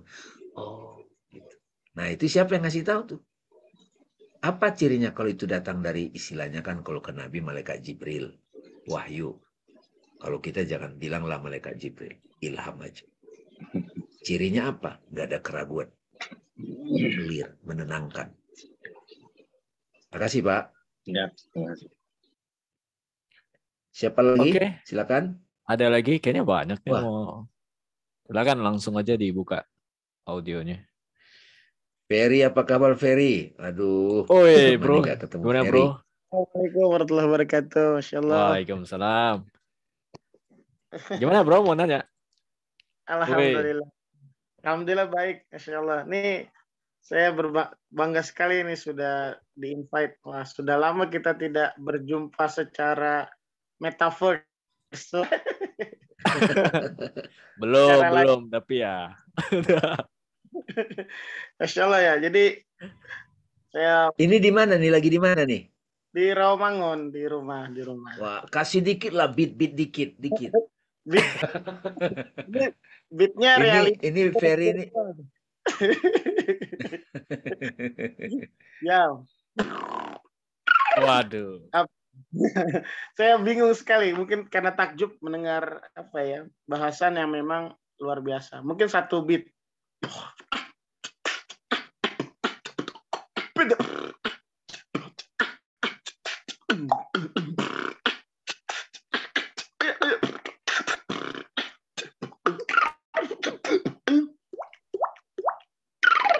Ya. Waduh. Mantap. Ya, ini beat reality atau bukan ini?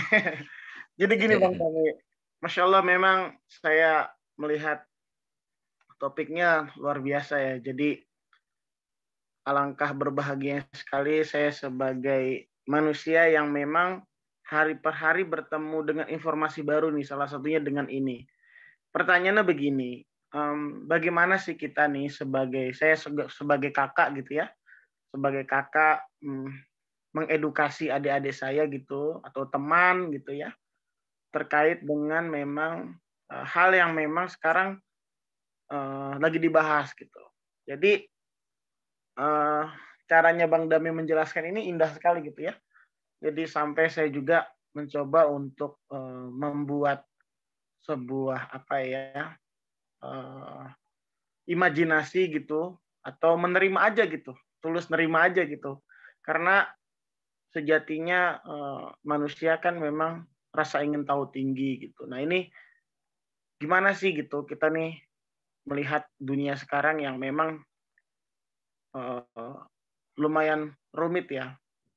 Kita ini menjelaskan gitu bahwasanya tujuan kita sebagai manusia itu nggak cuma sekedar makan gitu ya, nggak cuma sekedar hidup gitu. Sapi juga hidup kan. Jadi kalau apa yang menjadi mungkin terobosan gitu ya. Saya juga mencoba memberikan pesan-pesan tersirat terkadang tuh di sebuah tongkrongan lah gitu. Ini kita bicara tentang kegelisahan saya sebagai kakak gitu ya, memang atau sebagai teman yang memang melihat figur atau ya perkumpulan-kumpulan anak muda yang memang jiwanya itu belum terbuka gitu Bang Dami, atau mungkin prasangka saya juga begitu, atau bagaimana kita mencoba untuk memberikan mungkin ilmu atau sharing atau apalagi dunia YouTube gitu, apakah benar yang saya jelaskan? Saya juga khawatir salah menyampaikan, jadi kadang-kadang saya diam di dalam bicara di dalam diam, jadi kayak ini gimana ya gitu, karena sebuah dunia nyata yang memang membuat saya jadi gelisah gitu. Contoh begini, udahlah Fer, kerja aja gitu kan, lu kalau nggak kerja nggak dapat uang gitu. Emang uang itu yang nyari yang kasih kerja kan gitu kan.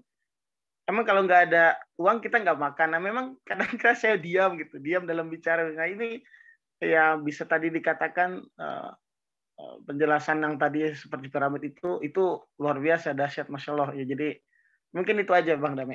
Terima kasih. Oke. Terima kasih Ferry ya. Ini juga Ferry ini perasaannya ini mungkin mewakili banyak anak-anak muda, bahkan bukan hanya anak muda, tapi juga orang-orang tua. Gini Ferry, kalau di Suaguru ini, kita itu insya Allah akan bertemu dengan guru itu sebagai cahaya gitu. Kan guru itu maknanya kan yang membawa cahaya dalam kegelapan. Ya kan, guru gitu. Nah, pada saat kita gelisah, kita bertemu guru, maka jiwa kita akan terterangi gitu. Iya kan? Tapi kalau pertanyaan Ferry mau membantu orang, sebetulnya saya selalu menyarankan gini, kita menerangi diri kita dulu. Akal itu juga cahaya, Ferry, akal. Tapi di atas akal itu di bahasa Indonesia ada istilah namanya akal budi. Akal budi gitu. Kalau di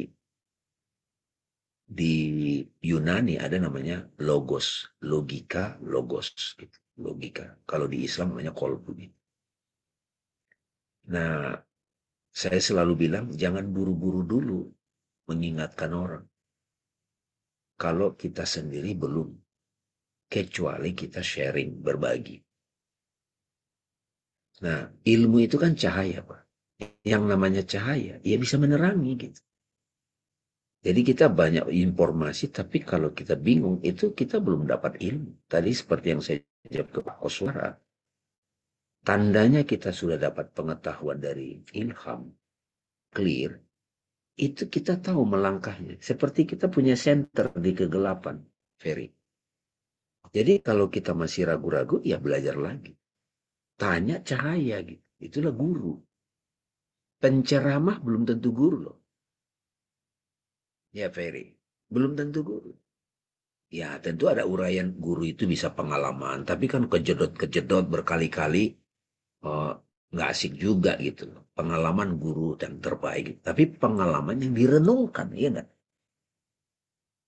Terus ada guru dari buku-buku, tapi kan perlu kita nalar juga. Kemudian ada guru fisik gitu. Sampai kita ketemu guru sejati gitu. Guru sejati itu ya Tuhan. Nah, bagaimana saya membantu adik-adik saya? Sebetulnya dengan saya menolong diri saya bercahaya. Itu otomatis memancar. Bukan cuma ketika kita sudah punya pengetahuan itu hanya bisa memberitahu. Tapi pengetahuan itu juga adalah cinta gitu. Menenteramkan gitu Ferry. Jadi itu satu. Yang kedua, pada waktu ada tuntutan kamu harus kerja. Nah ini yang disebut Bang Arif itu, society itu mendikte kita Pak. Kamu harus kawin, kamu harus lulus, kamu harus cepat kerja. Nah itu kayak membombardir kita Pak. Siapa yang mengharuskan harus begitu? Ya kalau enggak, nah itu banyak nuntut kita. Nah kalau kita lemah, nggak kenal jati diri, nggak punya otentitas, akan selalu terpuruk.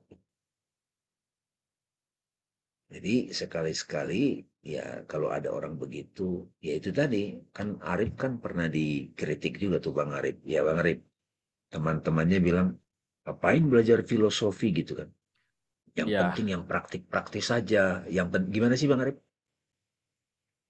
Iya, jadi di satu tongkrongan, biasalah kayak Bang Ferry juga lagi nongkrong kita nih. Anak UNJ Bang, anak UNJ, terus kita ngobrol nih. Ngobrol, dan mereka tahu karena aku sudah memasang persona di sosial media sebagai, sebutlah seorang anak yang gemar filsafat. Ada yang bertanya, Trip, emang lo belajar filsafat ini untuk apa sih? Untuk terus dia akhirnya ngasih ini deh, ngasih saran atau praduga gitu. Apakah untuk meningkatkan awareness gitu kan? Sekarang kan lagi marak juga tuh ningkatin awareness apa self-healing lah atau mental health gitu kan. Nah, lu lagi meningkatkan awareness atau kesadaran tentang filosofi gitu. Iya, terus Gua jawab, iya betul. Kalau memang begitu ya baguslah. Terus ada satu lagi temanku mengatakan, dia kayak ngasih observasi lah. Menurut gua, Rip, dia bilang, anak-anak seumuran kita ini tidak tertarik dengan filsafat karena bagi mereka masih ada yang lebih penting. Gitu. Nah, langsung tanpa refleksi, spontan aku tanya balik dia. Bagaimana kita bisa tahu yang lebih penting ini? Gitu. Kalau tidak pertama kali ya kita setidaknya meluangkan waktu untuk refleksi. Apalagi refleksi ini kalau bukan berfilsafat gitu, maksudnya berpikir dulu. merenungi dulu gitu loh. Ini dari mana nih datangnya? Datangnya keinginan ini. Gitu. Nah, habis itu mereka tidak menjawab lagi. Dan menurutku itu adalah jawaban respons yang tepat. Mereka nggak jawab itu. Karena mereka tentu saja aku percaya mereka cerdas lah. Semua alasan yang diberikan itu ya hanyalah sebuah alasan pasti jadinya. Gitu. Pada saat aku bilang, bagaimana kita bisa tahu yang lebih penting? Mereka langsung sadar tuh. Apapun alasannya, itu hanyalah ya tidak lain hanyalah alasan jadinya. Kayak mereka ingin mendorong jauh gitu loh, ingin berjarak dari yang sebenarnya gitu loh. Jadinya mereka berteduh, bernaung di suatu abstraksi yang mereka sebut sebagai apa? Yang lebih penting gitu. Jadinya. Iya, jadi menurutku mereka cukup cerdas untuk tidak menjawab itu karena mereka tahu apapun yang mereka berikan pasti jadi alasan. Jadi cuman alasan gitu. Gitu Bang Dame. Ya kan? Iya. Jadi ya, makasih itu perlu. Bang Hari. Makanya forum ini penting. Kita bahas gitu kan. Nah, ini kan kita bahas Bang Ferry itu yang penting-penting dulu, yang prinsipil, yang ada di teks. Tapi nanti juga kayak insecure, kemudian tadi ada pertanyaan saya belum jawab, time. Itu juga penting loh, teman-teman. Mungkin tema berikutnya kita, what is time? Gitu. Karena pengaruhnya besar banget. Nanti masa depan saya bagaimana nih? Time itu real nggak sih? Atau yang real itu cuma jam tangan? Jam tangan itu bukan time loh. Ya oke, ada kategori masa lalu, masa depan. Real nggak sih itu? Kok kita kayak didikte oleh 2 tahun lagi bagaimana nih? Padahal bisa aja besok mati.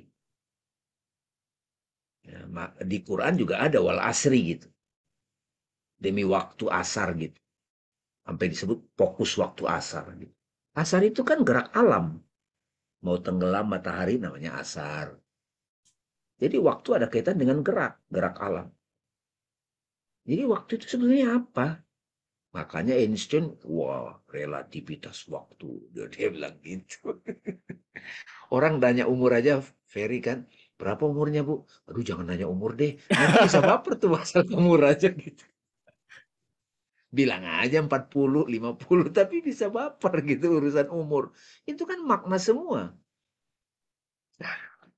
Nah itu loh Ferry. Nah jadi begitu, betapa kita dicokokin, padahal kita harus teliti. Begitu kita teliti yang real yang mana, yang hakiki, yang cuma makna individu yang mana, makna kolektif sosial bagaimana. Kita berpegang pada yang hakiki, kita jadi secure, kita tenang menghadapinya. Sekarang pemuka-pemuka agama bikin makna-makna juga loh Ferry. Kamu begini dosa, ini begini, ini teksnya. Tapi hakikat maknanya apa? Jadi sehari dapat satu makna itu udah keren banget.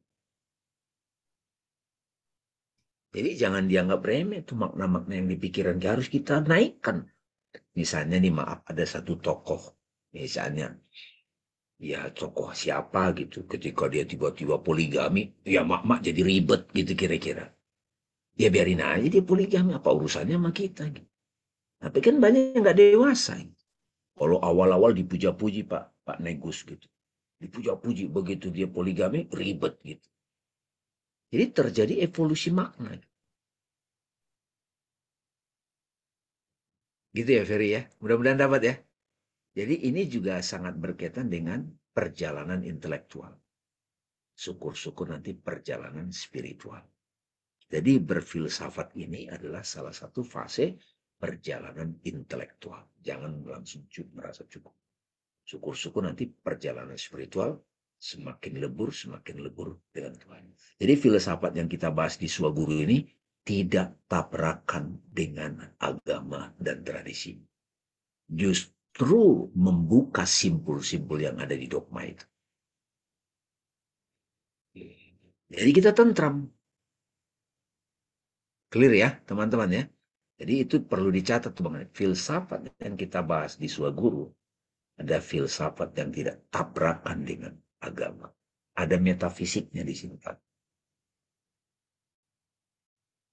Dan di sini seperti pertanyaan Pak Koswara tadi, kita tidak main terima aja lagi. Katanya begini, oke, kata guru begitu, apa sebetulnya hakikinya?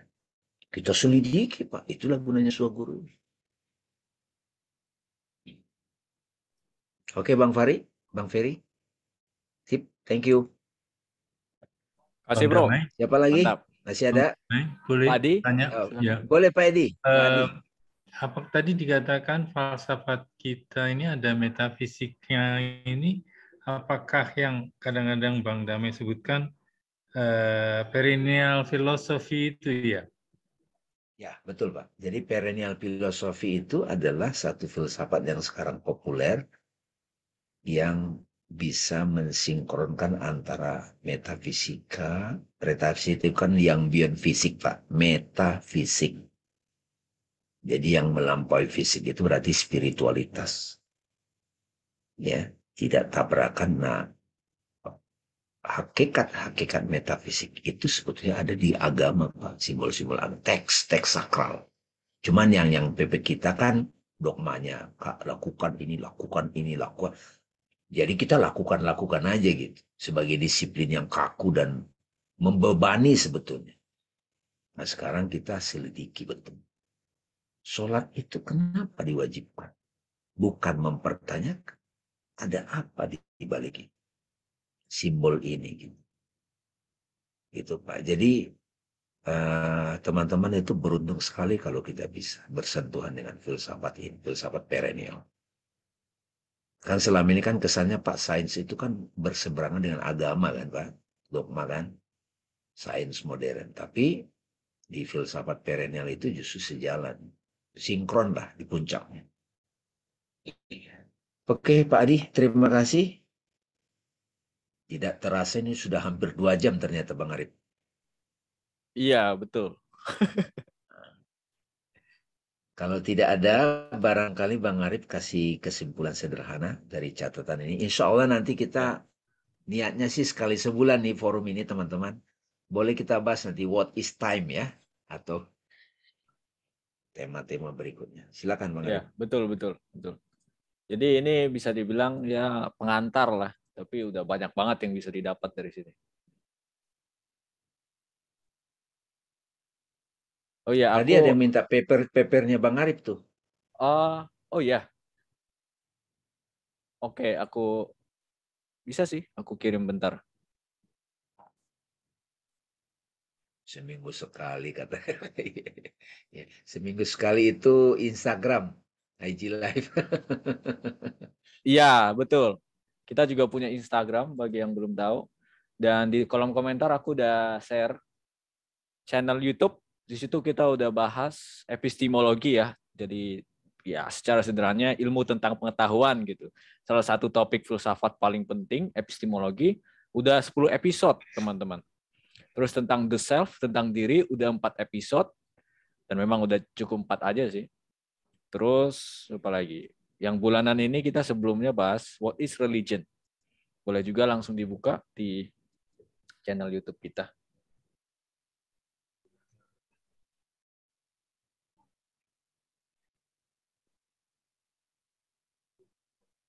Oke Bang, barangkali dikasih kesimpulan. Oh ya, tadi terima kasih banyak teman-teman. Aku bagikan itu paper ya, sederhana aja sih itu. Oke. Mungkin aku bisa recap kali ya, recap aja dulu gitu.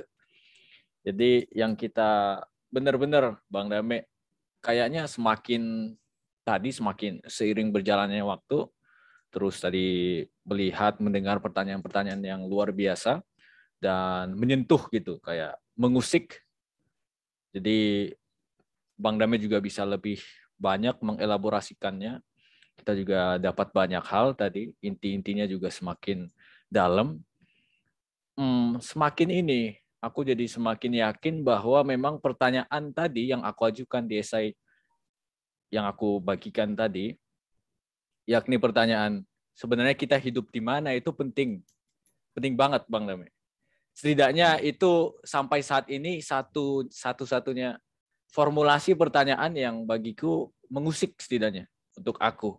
Jadi menginduksi, mencetus, memicu kita untuk berpikir.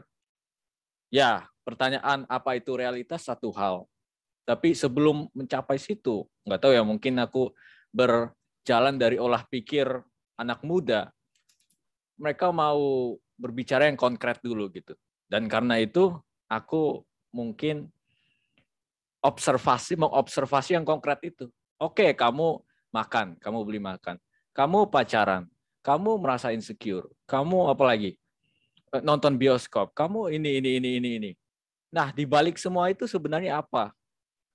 Ya kan? Dan kalau mungkin correct me if I'm wrong, tapi menurutku memang ini poin juga. Tadi derajat ya, realitas yang berderajat itu kan jalan bersamaan ya, Bang Dame. Sebenarnya mungkin itu hanyalah cara akal kita untuk bisa paham gitu.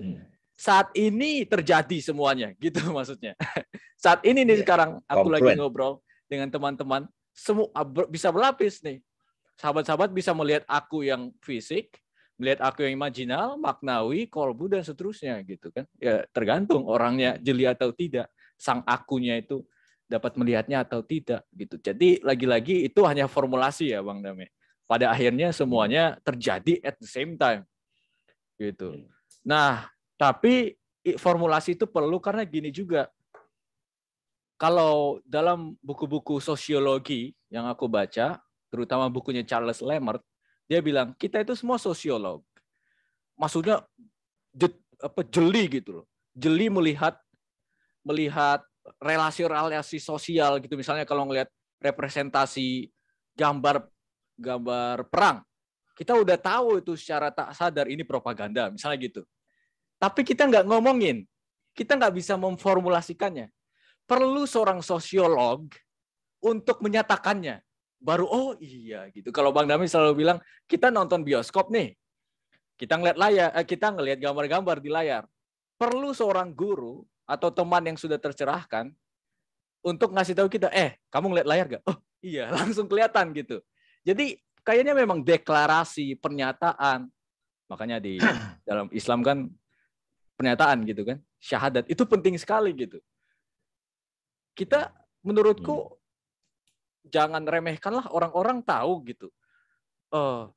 Yang kita pegang apalagi zaman sekarang gitu kan, uang itu di mana sih sebenarnya uang itu? Uang itu realitasnya apa gitu? Menurutku kayaknya kita tahu secara tak sadar itu uang bukanlah materinya, tapi perlu dikasih tahuin. Nah gitu, jadi perlu dikasih tahuin, perlu ada seorang Bang Dame bilang, oh ini loh ternyata berderajat. Kadang-kadang gitu, kayaknya emang begitu. Jadi kita sebenarnya tahu, kita sebenarnya sudah tahu. Nah makanya dalam psikoanalisis itulah unconscious knowledge. Apa yang sebenarnya kita tahu, tapi kita nggak mau mengakuinya. Perlu ada orang luar dulu ngasih tauin. Nah itu perannya guru gitu. Jadi ini penting banget Bang Dame. Apalagi aku sebagai anak muda generasi Z, ya dari 96 sampai 2010 itu generasi Z.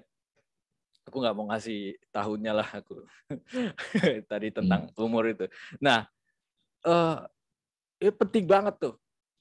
Karena kita akan bertemu dengan banyak jalan buntu kalau kita pikir realitas material itulah yang real. Misalnya kalau tadi Bang Dame kasih contoh, nggak apa-apa, aku agak brutal gitu ya. Bang Dame bilang, mohon maaf gitu, Pak Ahok, apa sih yang kita lihat? Tubuhnya atau yang itu gitu, ya kan? Atau apalagi? Ya teman-teman kita deh. Aku punya teman namanya Andi. Apa yang aku lihat? Tubuh si Andi yang material itu atau ya makna. Kita punya kenangan gitu loh. Kita udah punya makna. Kalau misalnya dia mati besoknya kena COVID, amit-amit sih. Terus apa? Ya itu tadi fiktif ya, teman-teman tadi itu fiktif gitu. Dianya yang mana gitu jadinya? Ini sebuah revolusi atau pergeseran paradigma ini Bang Dame. Menurutku ya. Betul. Luar biasa ini, luar biasa. Kita perlu, dan aku tadi seperti yang aku bilang, kita udah tahu itu semua, tapi perlu diutarakan oleh seseorang yang lain. Gitu. Kita itu hidup di dunia makna loh gitu. Kan tadi aku ngasih pertanyaan kan, di manakah kita sebenarnya hidup? Udah, langsung ku kasih jawaban nih, dan memang didukung oleh jabaran Bang Dame tadi. Kita itu bukan hidup di realitas material, kita hidup di dunia makna. Udah, itu cukup. Indonesia itu di mana sih? Apakah kumpulan kepulauan itu? Amerika itu di mana sih? Gitu. Mars itu di mana? Karena mohon maaf ya, misalnya ada ruangan terus ditempel di dindingnya di ruangan tersebut no smoking. Ada orang langsung smoking dia di situ. Nah, orang-orang yang lainnya kan merasa jengkel gitu kan. Padahal pada dirinya sendiri tuh orang yang ngerokok nggak ngomong apa-apa, nggak mengganggu gitu. Tapi orang langsung tegang. Ini kok orang nggak tahu sih kan ada no smoking gitu. Nah itu dari mana tuh? Kayak tiba-tiba itu ada makna-makna yang kalau aku nyebutnya bergentayangan, Bang Dame. Bagai hantu momok. Jadi tiba-tiba bergentayangan aja gitu. Si yang ngerokok itu nggak mukul kita, tapi kok kita merasa terganggu gitu. Karena kita tahu, meskipun dia nggak ngomong, yang merasa terganggu itu nggak ngomong, Mas, itu lihat nggak, itu ada no smoking tuh. Tapi ada ketegangan di situ. Simply karena ditaruh. Harusnya Bang Arif, ya. Harusnya ada yang ngambil, buang aja tanda itu, keluarin gitu. Nah, jadi aman. Itu sebenarnya clear tiba-tiba. Oh, ya udah dia ngerokok aja. Setelah tandanya itu dibuang gitu loh. Nah, pada tandanya itu sendiri, apa terbuat dari seng lah atau apa, nggak ada maknanya. Maknanya itu di sini, gitu. Mohon maaf kalau aku nyebut nama ya, seorang filsuf gitu. Dan nggak usah takut, namanya Karl Marx. Dia bilang begitu. Kesalahan pemikiran ekonomi politik itu, emas itu nggak ada pada dirinya sendiri, itu nggak berharga gitu. Kita yang ngasih. Apalagi uang gitu. Tapi it works. Makanya kita nggak mau bertanyakannya. Itu terjadi saja begitu. Nah, ya kayak gitu Bang, yang fotonya Ghazali yang NFT itu, yang harganya berapa miliar? Ya. Padahal kan pada dirinya sendiri, maksudnya ya foto aja kita kan gampang juga bisa buat kayak begitu. Tapi ya itu nggak ada harganya. Harganya itu nggak termasuk pada bendanya. Harganya itu kita terapkan untuk kasus Ghazali, harganya itu diterapkan oleh, nggak tahu dia pikirannya agak itu juga kayaknya orang yang beli itu anomali gitu. Kok bisa itu foto-foto orang seperti Ghazali itu dibeli dengan laku lagi. Nah itu tuh. Jadi wah ini clear banget kalau ini kita sadari.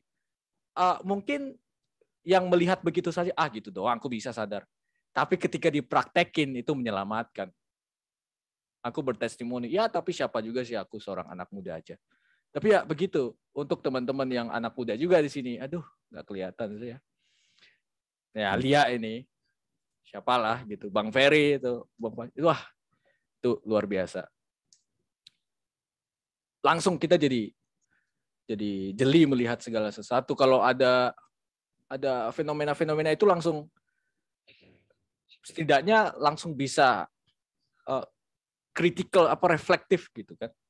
Tidak langsung sebagaimana orang-orang atau kita dulu yang langsung terpengaruh gitu kayak ya kan. Kayak tadi itu orang yang ngelihat orang smoking langsung tegang gitu, padahal sebenarnya ini apa juga sih gitu.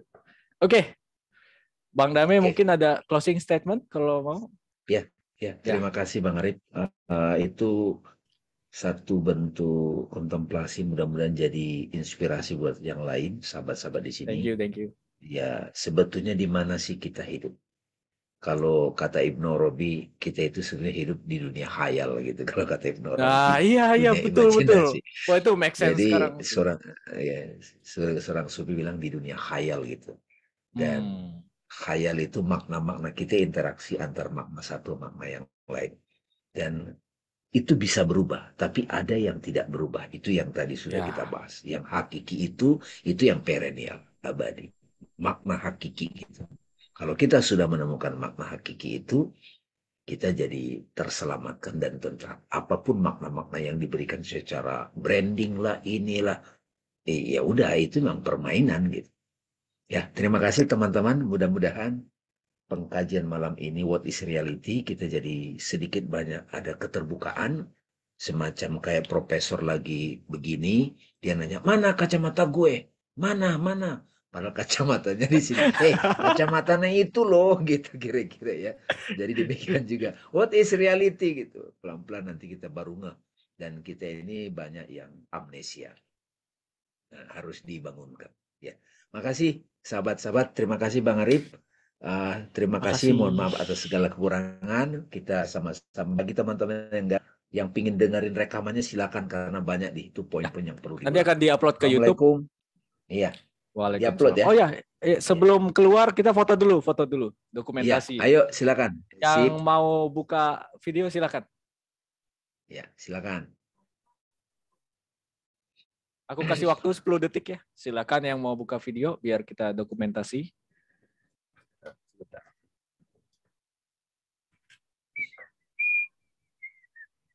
Jadi ada 2 slide. Nanti tinggal bergaya aja. Aku foto. Siapa lagi? Ada lagi? Oke, sepertinya nggak ada. Langsung aja. Ini slide pertama ya. 1, 2, 3.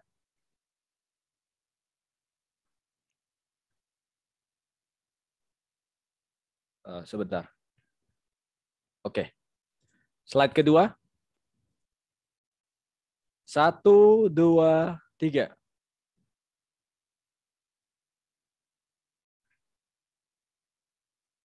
Oke.